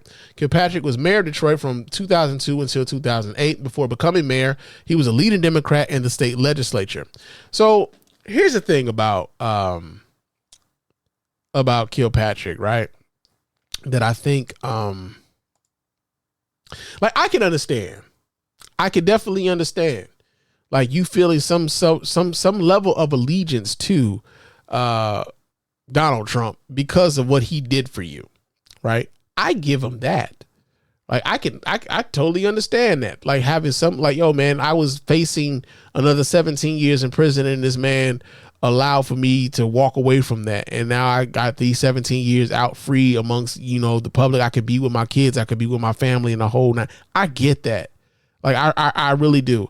The part that like, like the idea that, like, yo, I owe this man my vote because he freed me from prison. This comes across as like, yo, this is it's a bit selfish, right? It's a bit selfish in the sense that, like, yo, we know what Donald Trump could mean for the rest of us, right? Yeah, he freed you. He freed you, but what does that mean for the rest of us? And to suggest that, like, you wouldn't be voting for Joe Biden, but, leaving it open that you would be voting for Donald Trump coming the fall, like, again, I just think it's a politics of selfishness. But the other part about it is that, like, knowing the type of folk who Donald Trump attracts, especially the type of voter that Donald Trump attracts, especially here in the, like, Southeast Michigan, right? I remember when Kwame Kilpatrick was going through all of the shit that he was going through as mayor of Detroit. And I can remember how racist Kwame Kilpatrick was saying the media was here, how many times he had been called, like, he had a state of the city address that he did where he said, I had never been called nigga so much in my life in the last couple weeks or whatever. Hey, those people who are calling you nigga are also Donald Trump voters, right? So it's real interesting to see Kwame Kilpatrick make this 180, and now suddenly, because Donald Trump has, commuted his sentence again, like I said, I can understand being grateful for that, but also knowing what your public statement saying that you wouldn't vote for Joe Biden could mean, and also understanding who you are now aligning with. These are people who do not like you.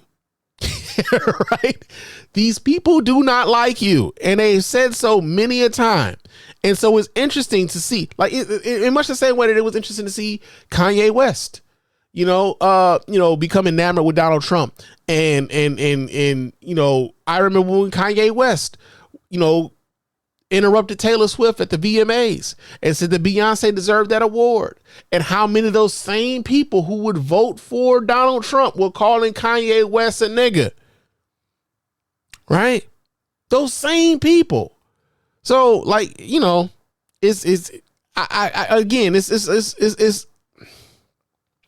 it's a weird dichotomy. It's a weird thing where, like, I understand you being grateful for getting let out of jail, but then there's this other thing. And I think that, like, understanding who you are, understanding what your voice means, even still in the city of Detroit, there are people right now to this day, if they had an opportunity to vote for Kwame Kilpatrick as mayor of Detroit, they still would. They still would, right? Despite everything that he kind of put the city through, Kwame Kilpatrick would still be getting votes in the city of Detroit to be mayor. There's some folks who in the city of Detroit would, who are resentful of the fact that, like, there's a white man who's running the city right now. They hate Mike Duggan, right? So yeah, man, I guess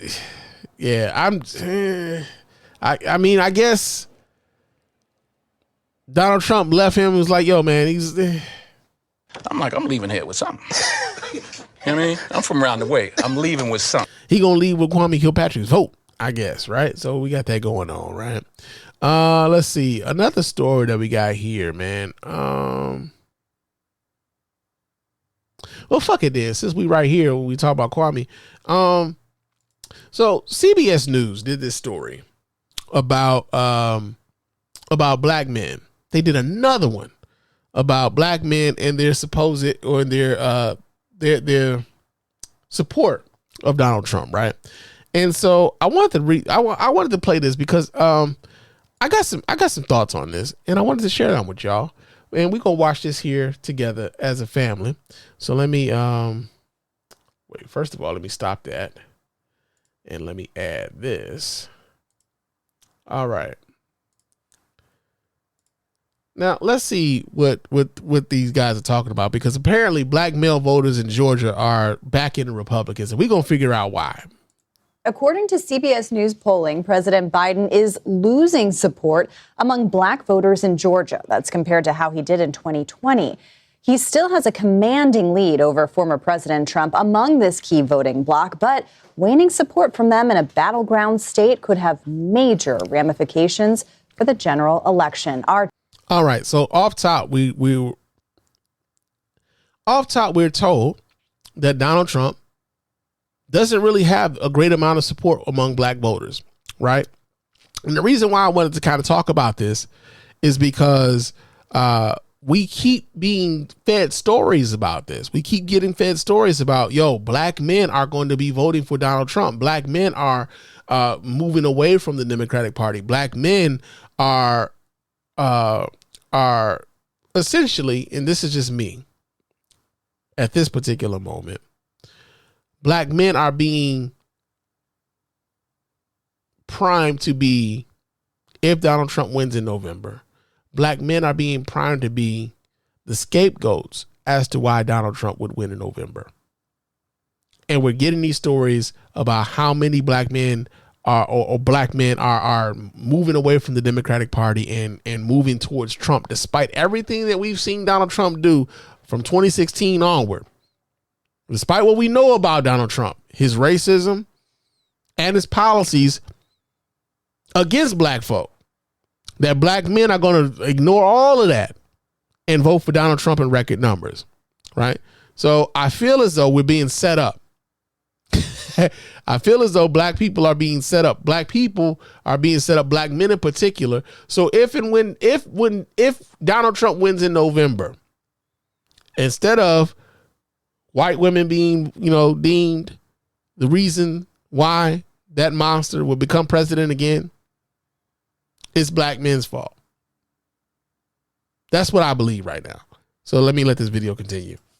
Torian Small sat down with several black male voters in the state who are backing Republicans. So, Torian, this is a fascinating conversation. I'm so eager to see what you learned from them.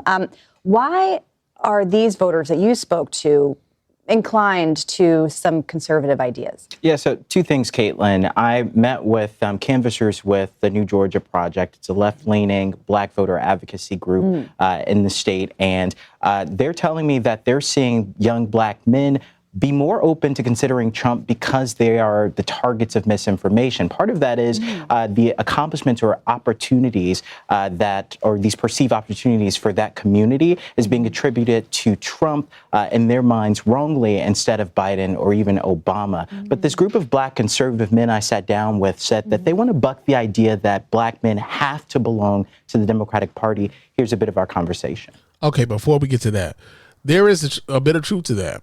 And, and how so much misinformation and disinformation is disseminated and targeted towards our communities, right? We saw this in 2016. And unfortunately, unfortunately, a lot of us aren't really learning the lessons that we should have from 2016 when we were inundated with messages from not even just like Russia, but also China, that were targeting us with certain messages to get us to think a certain way. And also like the influence campaigns that were happening on social media. And I know folks are upset with the idea of like the United States government possibly banning TikTok.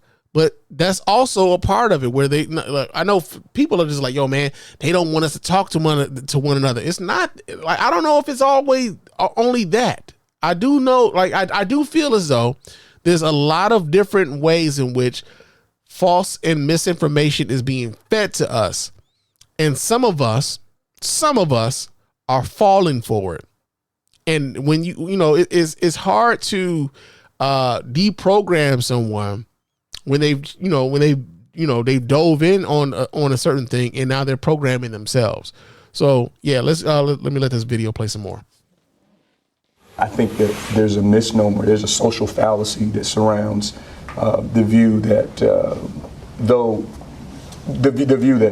because the vast majority of black men voted for the Democrat Party, that there isn't a lot of conservative values there. Black men are very much looking for their opportunity to do it on their own, and they're not looking for necessarily for government to deliver something to them. And it's interesting that he would say that like there's a lot of black men who would prefer to do it on their own. I agree. There are a lot of black people who would prefer to do it on their own. Most of what a lot of black folks on the left are even asking for is for government to stop hindering us, right? Stop having policies that would hinder us. Stop having policies that would protect those that would like do harm to us, right? Like the criminal justice system, right? We're asking for those things to be moved out of the way so that we can go out here and do the things that we want to do. Ironically enough, a lot of the policies that the Republican Party is pushing right now has them very much into everything that's going on in your life right now. They want to be able to monitor whether or not your wife is pregnant. And if she is pregnant, whether or not she has an abortion, and if she has an abortion, where did she have that abortion? And if she's in Texas and she's pregnant and she decides she wants to come to Michigan to get an abortion, they want to be able to prosecute your wife for coming to Michigan to have an abortion, despite the fact that that pregnancy could be threatening her life. Right? I'm old enough to remember when the Republican Party was the ones who were talking about how they wanted to get they wanted to get government out of your lives, right? Republicans are out here talking about how like they're banning books. They don't want you reading certain books because they don't want kids learning certain ideas. Why? What are you scared of? What are you scared of? They don't even want to teach the kids history anymore. The Republican Party is that. So when he says that, like, yeah, there's some, we want to be able to do it ourselves. Like, I get that part of it, but are you cool with all the rest that comes with that? Right? Are you cool with the rest that comes with that? That's 41-year-old Azad Ahmadi. He was actually an Obama-Trump voter. Oh, he interesting. flipped in 2016, and that's really his introduction to this conservative movement there. But again, they're looking to reject the idea that black people have to come home to the Democratic Party in November. Yeah, that's fascinating to see that transformation. You mentioned that you spoke to a liberal-leaning group about black voters, but you've also spoken to the Republican Party about their outreach to black voters. What are they doing? What did they tell you? Well, so there's a clear disparity in outreach efforts post 2022. We've seen a lot of those community centers or outreach centers shutter after 2022 happened. In Atlanta, I went to a center in College Park, just right outside of Atlanta. It was the African American Community Center there that closed down, and nothing has replaced it. I talked to the same conservative group about that. If they see that as a problem, this is what they had to say. Do you think Republicans are doing enough outreach in black communities? We can do a better job. We have an opportunity to get a message out, and we're doing everything that we can to take advantage of that opportunity. This is something. That's bullshit. Let's just keep it a buck. That's bullshit. Republicans don't give a fuck about what's going on in the inner cities, right? And it's one of those things where it's much as the same criticism that I have of third party candidates when it comes to trying to get the black vote, is that like, yo, I think that like third party candidates would be more viable if they showed up more than just when it comes time to vote for president, right? Like I can't tell you the last time I saw a third party candidate show up on a city council ballot. I can't tell you the last time I saw a third party candidate really show up in a significant way on a state ballot, whether it be for governor, whether it be for a state legislative position. Like the only time I ever really see the third party candidates show up in earnest is when it's time to vote for president. And 9 times out of 10, when they do that, they're only doing it like they're doing it in a way in which they know they're in no position to win, but they're going to siphon votes from one party or the other, right? In which case, the third party becomes a proxy for one party or the other, right? And so some folks will throw away a vote for a third party candidate because, for whatever reason, I can't stomach voting for one or the other. So they vote for this third party candidate so that they can absolve themselves and their conscience and say, well, I didn't vote for either one of these motherfuckers. I voted for such and such. Yeah, you wasted the fucking, you wasted that vote, because like it becomes a thing where like you're only doing this in order to absolve yourself for any blame for why things are the way that they are, right? But in this particular instance, when it comes to anything inner city regarding black folks and Republicans don't give a fuck about what's going on in the cities, because most of the time they're not winning in the cities.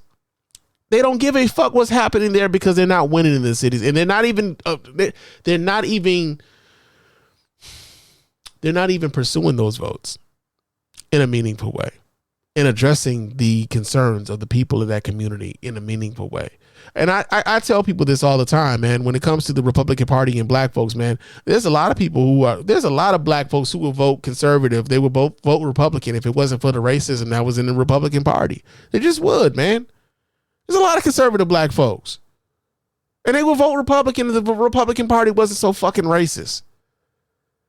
But they don't want to give up the racism, and because they don't want to give up the racism, the Democrats typically get a lot of those votes.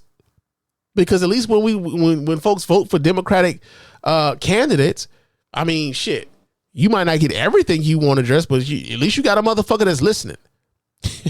You got a motherfucker that's listening. He might not give you everything, but at least you got somebody listening. This is part of the reason why I've had to like kind of temper some of the shit that I've had to say about like some of the pro-Palestinian demonstrations, man. Because you come down hard on the Democratic candidate because you know that at least with them, they gonna listen.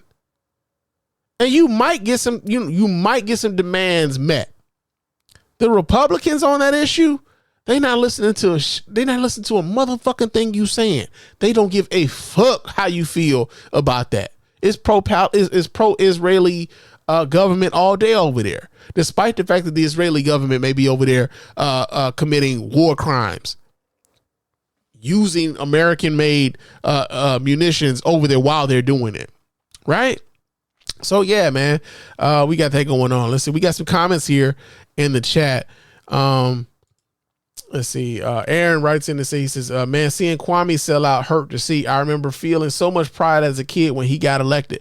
So, yo, check this out, man. When I moved back to Detroit, man, Kwame was mayor when I moved back to Detroit. I did vote for him in this, his run for re-election when he was, I believe it was, he was running against Freeman Hendricks. And to see what became of that mayoral, tenure, I felt, and I think I made a YouTube video about this years ago. I mean, like that was just a waste of fucking political talent.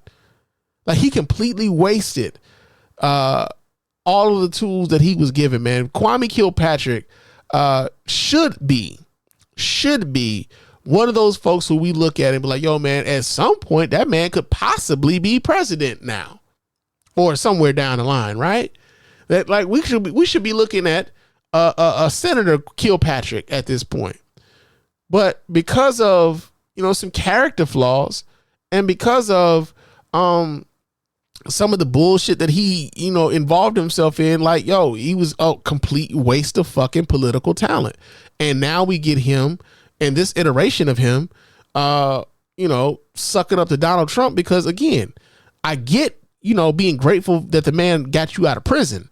But, like, that doesn't mean that you should be beholden to him forever politically. And that's the thing that I think is the saddest part about it, is that it's looking as though, Kwame Kilpatrick is treating this as though, like, yo, man, he let me out of prison. I need to, I'm gonna have to ride this Trump train. You ain't got to do that, man. You ain't got to do that. I mean, shit, he let you out of prison. You out now, nigga. You can do whatever the fuck you want to do. You can do whatever the fuck you want to do. But yeah, man, like, just listening to these dudes, man, talk about why they're Republicans in this particular climate at this particular time is just sad, man. It's just fucking sad. But yeah, man, we got that going on. Let's see. We got another story here. And I saw this last night, and it was something that made me, like, it just kind of made me think about what we could probably be looking forward to in 2024, especially when it comes to this current election that's upcoming, right? And let me pull that down. But I saw this story. Let me pull this story up so you guys can watch right along with me. But I saw this I was watching Real Time with Bill Maher last night, and I don't really watch Bill Maher much anymore. I think Bill Maher has the older Bill Maher has gotten, the more right wing Bill Maher has sort of become.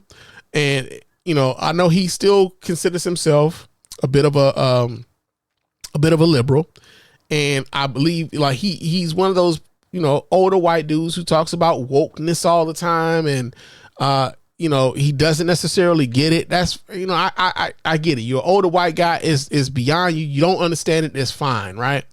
But I've noticed, like, even when I was watching Real Time last night, like, how many people were cheering for the shit that Kellyanne Conway was talking about on that show, right? Like, it was as if there was a bunch of Republicans in that particular audience that night. And I don't know if he normally has that many Republicans in the audience that night, but she was saying some shit, and I was like, if you've been paying attention, that was some bullshit, right? So one of the things, if he would unconditionally, let me pull this because there was a timestamp on this. Wait a second here. Let's see where I know I got it right there. Okay. Yeah, so there was a timestamp that I had on that. But he had Kellyanne Conway on the show last Friday night. And she was talking about they were talking about Donald Trump and the reason why Donald Trump doesn't necessarily he's always talking about how the elections aren't fair, right? And in 2020, we know that that a lot of states expanded our ability to be able to vote absentee.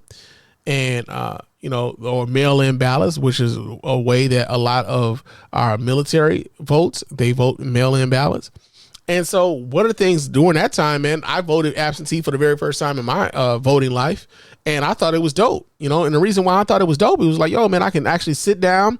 I can like look over this ballot. I can actually I would sit with my tablet or whatever. And I would like Google these people, especially like the judges and stuff, right? Because I had never really been familiar with a lot of these judges. I'm not in front of a judge like that. I'm not involved in the court system like that. So to be able to like kind of look over some of the rulings that some of these judges have made, make sure that I can like look up some of these state legislature,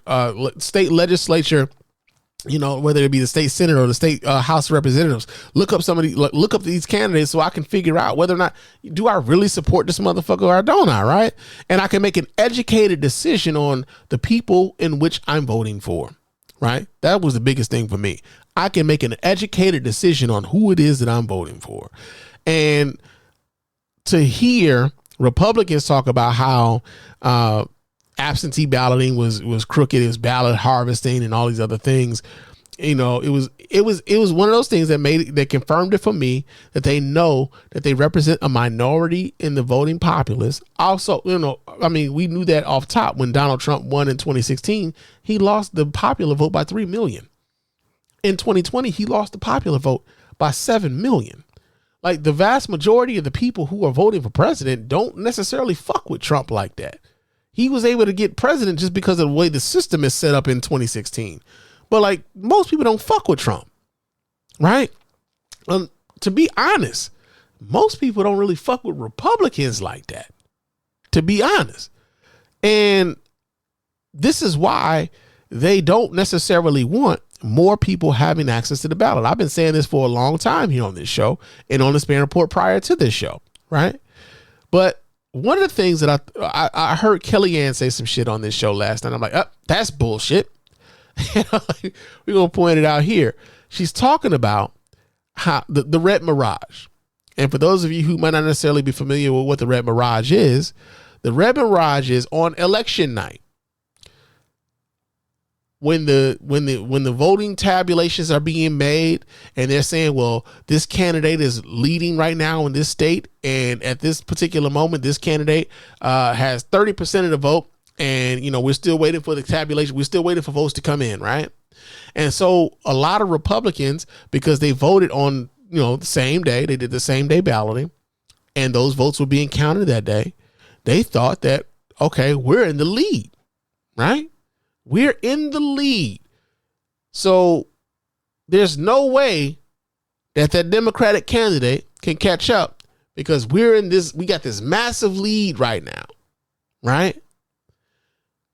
Only to find out the next day that their candidate lost because the absentee ballots were finally counted, right? But I'm gonna let y'all hear what Kellyanne Conway has to say about it, and I'm gonna finish up what I got to say about it. So check this out. Win in 2024, but I think his point is important in this way. For some reason, early voting is no longer 6:30 a.m. on November 5th. It goes on for 45 days in some states ahead of time. They count the ballots afterwards. As somebody who has never said election fraud, stolen election, all of that from 2020, I will say that it's important that we have states that count the early votes early and then add together the votes that were cast on election day and give us results that night. This shouldn't be difficult in the world's greatest democracy. Agreed. And now notice the amount of applause that she got for that, right? What she doesn't tell anybody is that the reason why those early votes aren't counted early is because a lot of the Republican legislatures in a lot of these states don't allow for those early votes to be counted early. They don't allow for it to happen, right? They don't want because if they allow for the early votes to be counted early, then they don't get that Red Mirage. And then they don't have those folks who are believing that they were winning at the end of the night before they went to bed.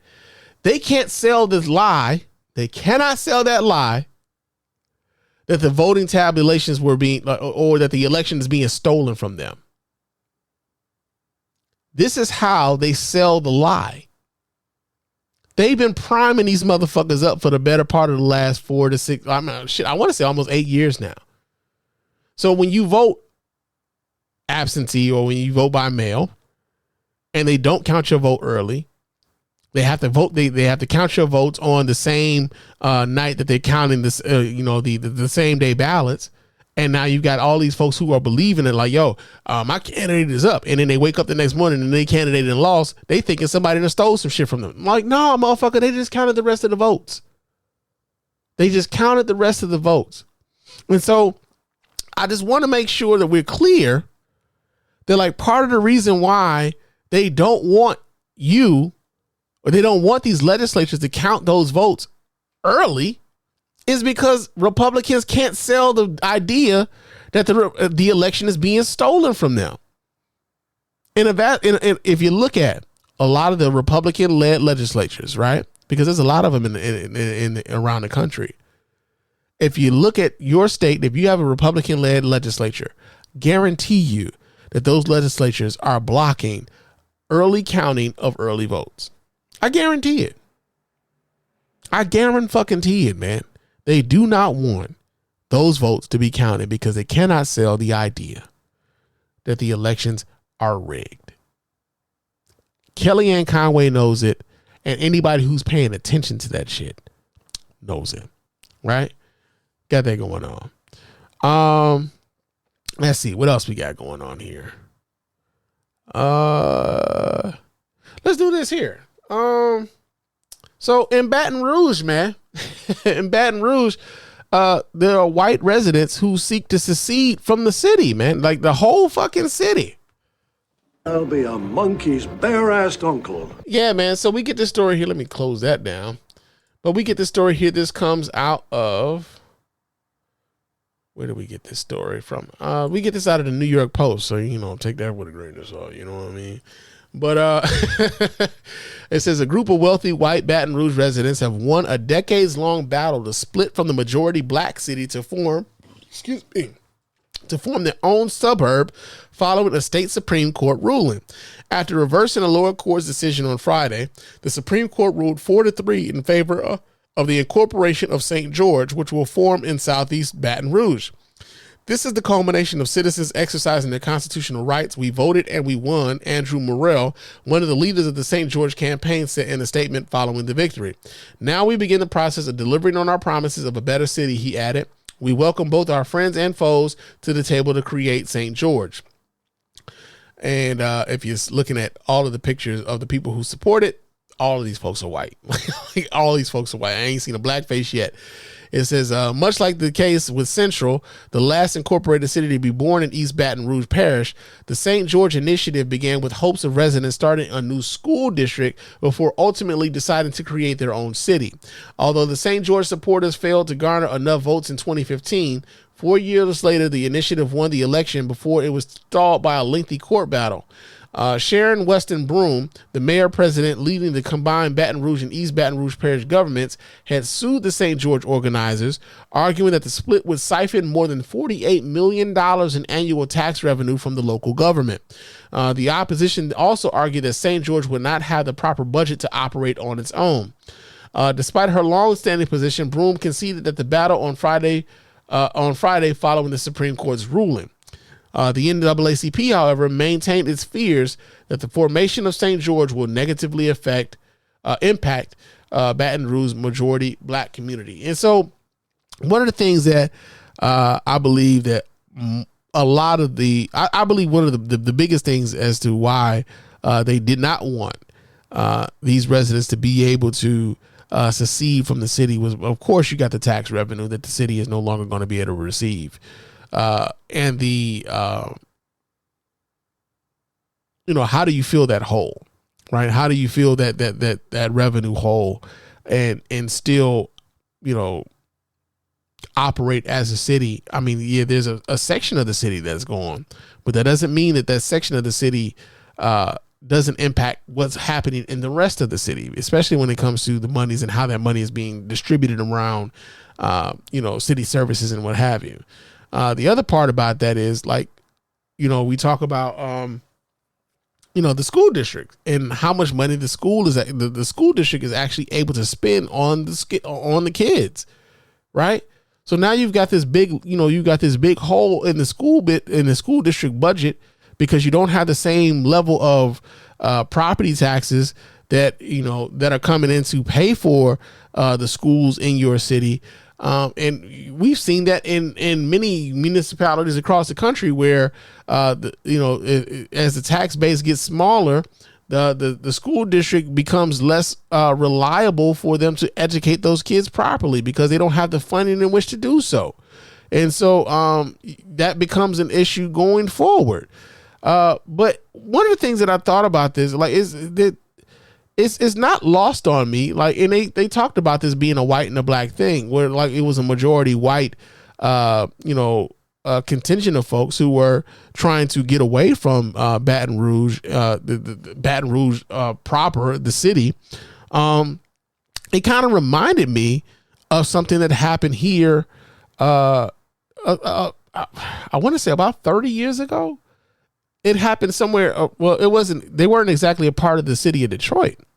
They were a suburb of Detroit, but they did not want to be associated.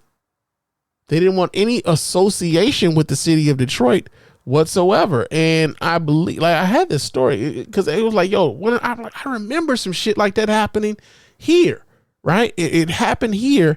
And I was able to find the story on YouTube. Let me see if I can pull this up for you guys, man. But this is actually it's not something that is brand new. This sort of shit happens, unfortunately, quite often. And so let me pull this up. But I remember when this shit happened here in the Detroit area back in this goes back to 1987. This news story here is from April 30th, 1987. So check this out, y'all. Let me pull this up. Y'all can't check anything out if I don't pull it up. One Metro Detroit community is going through kind of an identity crisis.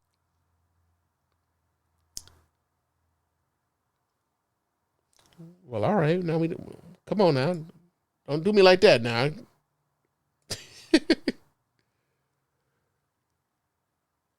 Maybe if I refresh it. Let's see if I refresh it and let's see if One Metro Detroit community is going through kind of an identity crisis. Some folks in the city of East Detroit want to change their city's name. Now, they played the name game once before, but without success. Sherry Margolis, though, reports this time around, they think they got it.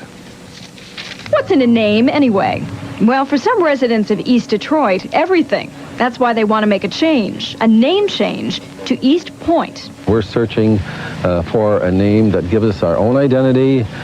We want a better future for the city, and we want to get rid of the Detroit image from our city. East Detroit is a small bedroom community of about 38,000 people. In fact, it's almost a suburb of Detroit. But some people here feel that all they really share with the city is its name. We're not a crime capital, and so we want to change the image of our city and change its identity so we'll no longer be confused with the Detroit image. Larosky says that property values in East Detroit have risen slower than any other community in Macomb County. He blames it on that image problem associated with the city's name. And he seems to have a lot of support. I'm very much in favor of it. Why? Well, because Detroit has such a bad name that I just want our city, it's a separate city. I know there's a lot of confusion, and I think some of the people don't approve of it, but I think it'd be a great idea. I like East Point. I think that sounds good. Well, we're too close to Detroit, and the name is kind of connecting. I think it should be changed. Larosky says that a name change would only cost the city between $10,000 and $15,000. He's trying to get about 1,100 signatures on petitions to put the proposal on the November ballot. If it passes, East Detroit will get its name change, and residents will get the point. In East Detroit, for now, Sherry Margolis, Channel 2 Eyewitness News. Get the point. I get the.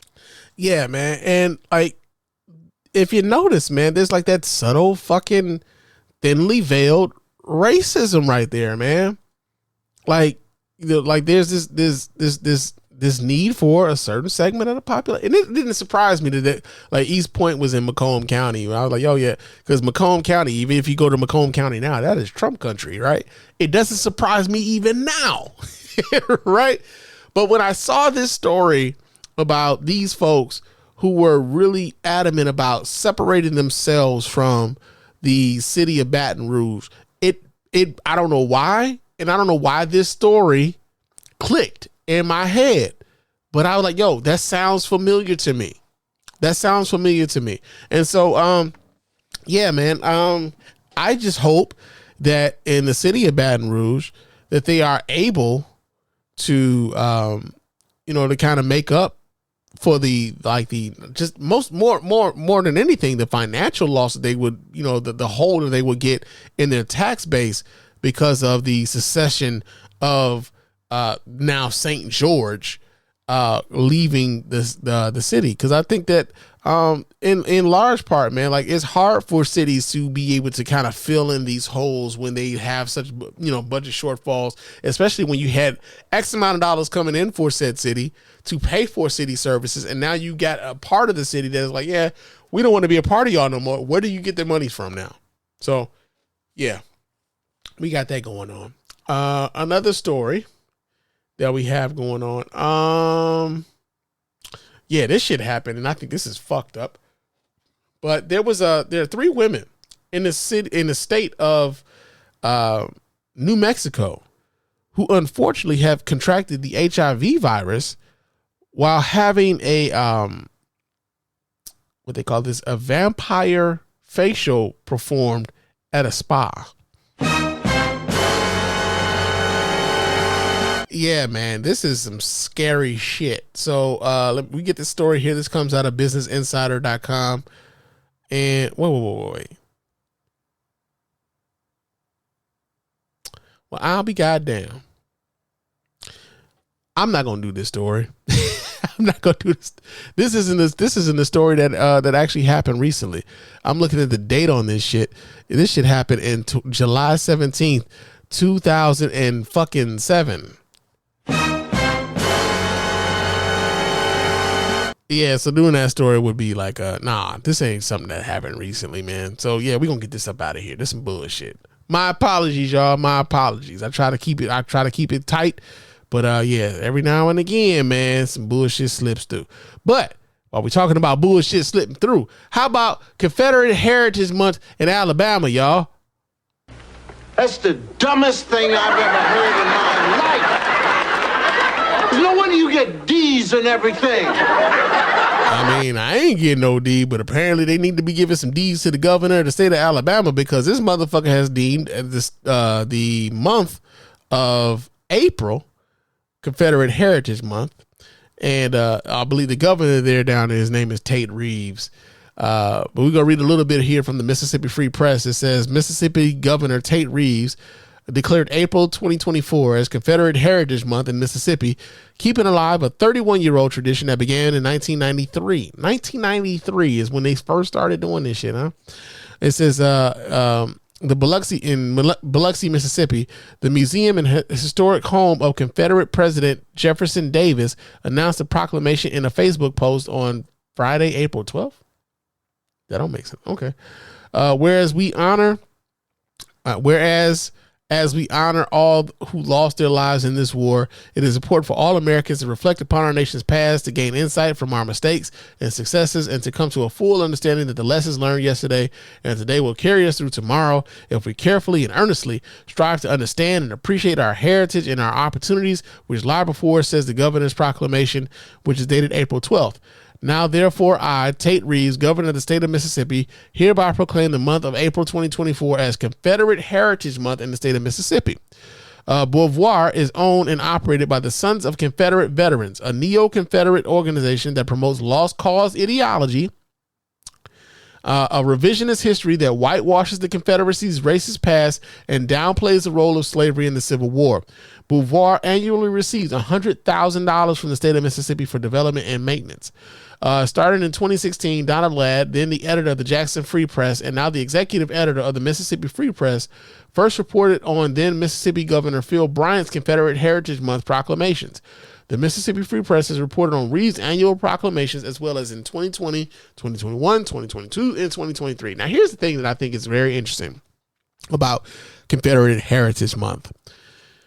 A couple of weeks ago, about a month ago, we were talking about Candace Owens. Y'all remember we were talking about Candace Owens because Candace Owens had been, kind of booted her out of her spot over at the Daily Wire because she was critical of Israel and a lot of her handlers over there at the Daily Wire. I believe what's that guy's name? I'm drawing a blank on this dude's name now, but he's got a really whiny voice, kind of nerdy almost. But he runs the Daily Wire, and they got rid of her because she was critical of Israel and the way that they're handling the war in Gaza and whatnot, right? And Candace Owens tried to make a play for, black acceptance. Like, she tried to act like she's always been down for the black, for the black community and everything else, right? And one of the things about Candace Owens is that Candace Owens, she's taught, or not even taught, but she's, propagated the idea that the conservatives and the liberals never switched. That there was never a switch in ideologies when it comes to the political parties here in the United States.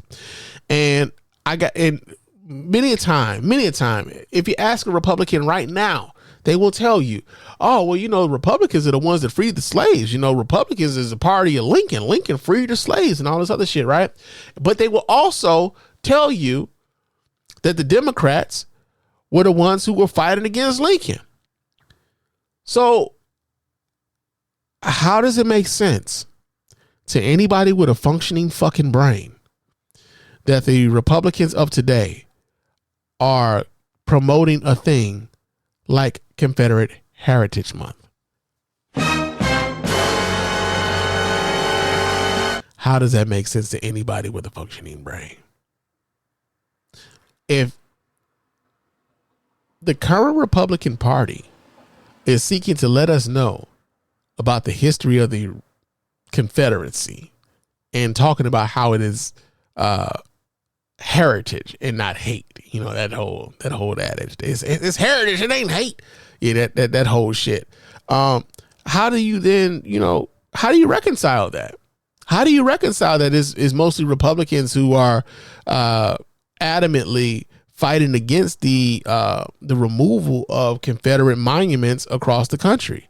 How do you reconcile that to people who have a functioning fucking brain? Right? So, I mean, this is like a week ago, and I know I hadn't been on the mic for a little bit, but I'm just like, yo, man, like when I saw this, it's like, yo, like this is yet another instance of like they don't think people are paying attention, man. And that goes back to when I started talking about black male, like the black males that they would feature in the story like they did on CBS about how they want to vote for Republicans. It's like, yeah, but then you got all this other shit that comes with it though. And how do you reconcile that with the rest of your community? Because how they feel about the rest of us. How do you reconcile that? Unless, of course, you believe that you're one of the special ones and they won't do that to you. Right? So we got that going on. Our last story here. Before we get up out of here, I've been going on for 2 hours, man. I've been running my mouth for quite a bit. But our last story here has to deal with what's happening in the University of Mississippi, right? So at the University of Mississippi, there have been, and it's not just the University of Mississippi, it's been happening at schools all across the country. UCLA, Brown, Columbia. There's a lot of, college students who have been adamant and demonstrating about their displeasure with the Biden administration and with the United States government and their continued support of the Israeli government and their war with Hamas and what's happening in the Gaza Strip, right? And I remember when this first kind of happened, I was a bit flippant. About how I was responding to it. I talked about a story about especially when it came to the Michigan primary and how there were so many people who voted uncommitted in the Michigan primary. And I was a bit flippant in how I responded to that. One thing I will say is that I have never really protested. I've never really been one to put my body on the line for any of those things that a lot of these kids have been willing to put their bodies on the line for. And for that, I admire their passion in that way. Even as a college student, when I was in college, like there wasn't really anything that was happening when I was in college that would move. I don't think it would move us in that way. There was nothing really happening, like except for like maybe like 9/11. 9/11 happened when I was in college, but it was like at that particular time, like the war in Iraq hadn't happened yet, and so we weren't protesting against the war in Iraq. By the time that came out, I was out of college by that point. But like I'm looking at how passionate these kids are about what's happening to the people of Palestine, and I can't do anything but tip my hat to the level of passion and the level of self-sacrifice that they're making to jeopardize their education, to jeopardize their reputations in some circles. I have the utmost respect for the way in which these kids are putting their beliefs on the line in a way in which I've never had to, and so they have my utmost respect. Unfortunately, while of course this is going on,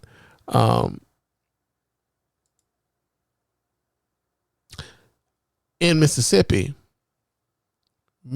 did what Mississippi does. And there was one particular sister in particular who was confronted by counter protesters who used this as an opportunity to show just how much Mississippi hasn't changed, right? From the time of when my grandmother and my great grandmother moved away from that godforsaken place, right? So, there were counter protesters. And here's the thing, right? When it comes to Israel, and when it comes to this particular topic in particular, because I've talked about this topic previously, and I still believe the same thing that I believed before.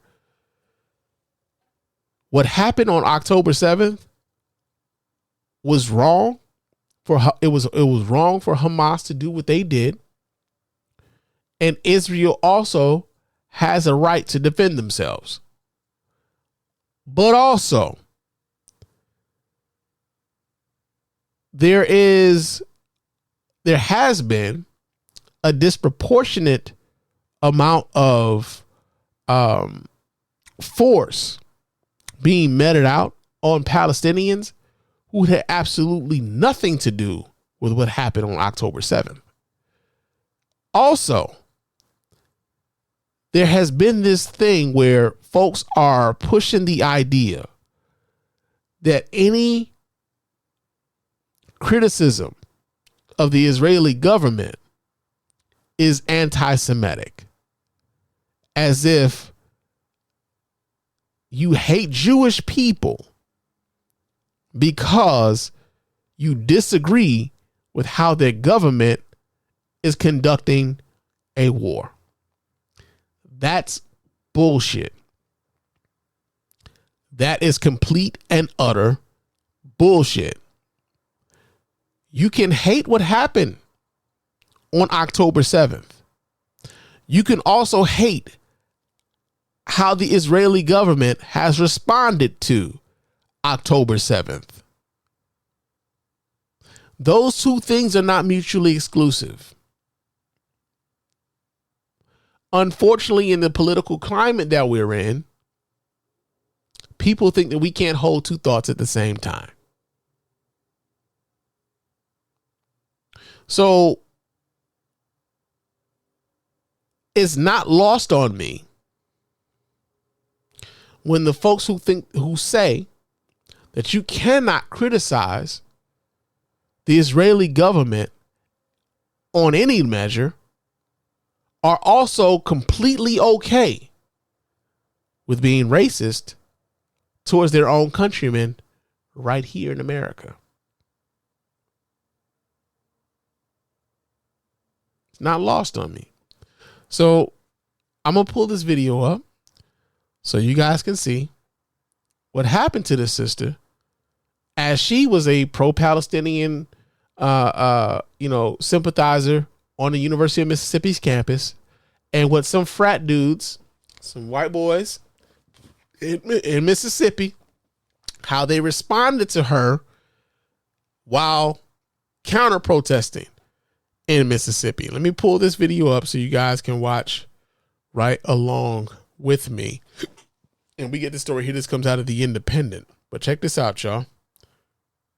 Wait, I'm gonna maximize this, and we're gonna turn the sound on to this. Let me turn this down.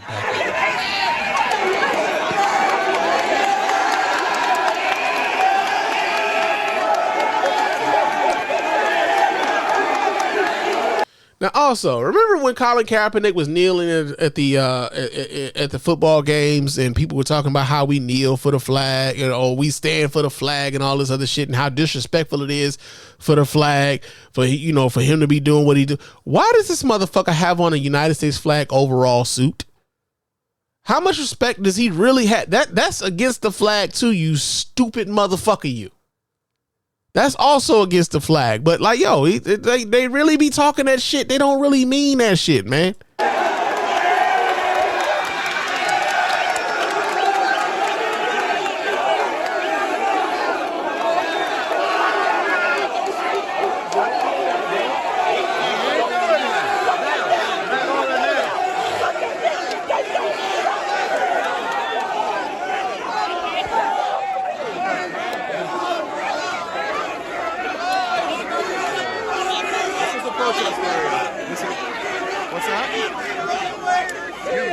Yeah, and the frat boys are now yelling out, "Lock her up!" Like if you're watching this with me, man, like you see, it's just a sea of white folks, man. It looks alabaster than a motherfucker right here, man. It does. Like it's monochrome and shit right here. There's one black woman and this sea of white folk talking cash shit as she advocates for a people who are being decimated in a foreign land.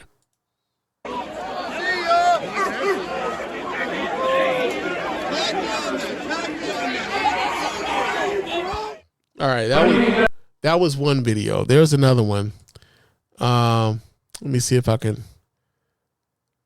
pull that one. But that was one video on this particular article. There was another video, I believe, that showed. Okay, so no, they don't have it. But yeah, man, there was another young man in a blue shirt. They didn't show him. Oh, there he is, right there. I'll be goddamn. So let me pause that because I'm gonna pull this up so y'all can watch this too. Let's do this here. Wait, let me pull this up so y'all can watch this too. Hold on just a second here.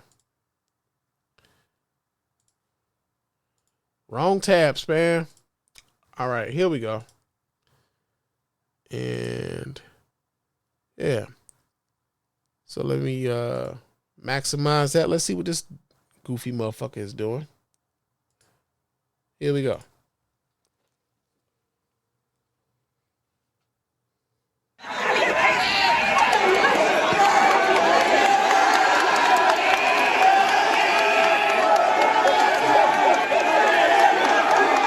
As you can see, that piece of shit was hopping around, making chimp-like noises towards his sister, man. Now, the other part about this is that you got a lot of folks who would say, man, these are young people, man. You don't want to ruin their lives, man. They don't understand what they're doing. Like, yeah, that's bullshit too. That's bullshit too. He knew, like, especially in these times, right? Especially in these times where we know that the things that we're doing are being recorded at all times, especially in public, man. Everybody's got their fucking phone out. Even on this video, you can see people that have their phones out. So he knows that he's under scrutiny even when he's doing this. He does not fucking care. He does not care. And because he does not care, we should show him why he should really care about what it is that he's doing. So I do hope that all of the people who are antagonizing this sister are identified. In much the same way that there were so many people in the Unite the Right rally who were identified and kind of their lives made difficult because of the actions that they chose to take on this particular issue, right? But it's not lost on me. It is not lost on me that the people who claim to be the least anti-Semitic would use that as a cover for them to be racist towards anybody else, right? Because we also know that those people who would do this to this sister also don't really care about Jewish people that much either. We've seen what happened not only in the Charleston 9 who were killed, but we also saw what happened at the Tree of Life synagogue in Pittsburgh. They don't care about these people. And so I think I just think it's we need to be more aware of what that is, man, and how that's being how that's going down, man. Real talk. But yo, man, I've been running my mouth for quite a bit. Man. It's time for me to get on up out of here. But of course, before I get up out of here, I gotta let you guys know how to get in touch with us over here at the Mr. Spann Official Podcast and let your voice be heard. You can go ahead and hit us up at our hotline at area code 313-288-0485. There's area code 313-288-0485. Leave us those voicemail messages. Of course, those messages will get played here and responded to here live on the show. You can also email us here at feedback@thespannreport.com. That's feedback@thespannreport.com. Go ahead, leave us those emails, and of course, those emails will get right here and reply to here live as well. Before I get out of here, I've been looking at the YouTube, man. Kendrick ain't dropped another track. So I've been looking. He ain't dropped another track. But yeah, man. Next time I talk to y'all, I'm sure he will at that time, right? Follow me on social media, man. My name on all those platforms is Mr._Spann. So follow me on Threads, Instagram, Twitter. Follow me there. Chop it up with your man Spann throughout the week. Also, man, leave me a 5-star review on iTunes and or Stitcher Radio. Not Stitcher Radio. Stitcher Radio is no longer here. Spotify. Leave us a 5-star review on Spotify and iTunes, man. Leave us those 5-star reviews. Those 5-star reviews are the ones that get right here live on the show. We really appreciate everybody who does that. Doesn't cost you a dime, just a couple minutes of your time to let everybody know why you're rocking with us over here at the Mr. Spann Official Podcast and the Spann Report Podcast Network in its entirety, right? Also, if you're watching us on YouTube, leave us a comment on YouTube. Leave us a thumbs up on YouTube, man. We really appreciate those of you who do that.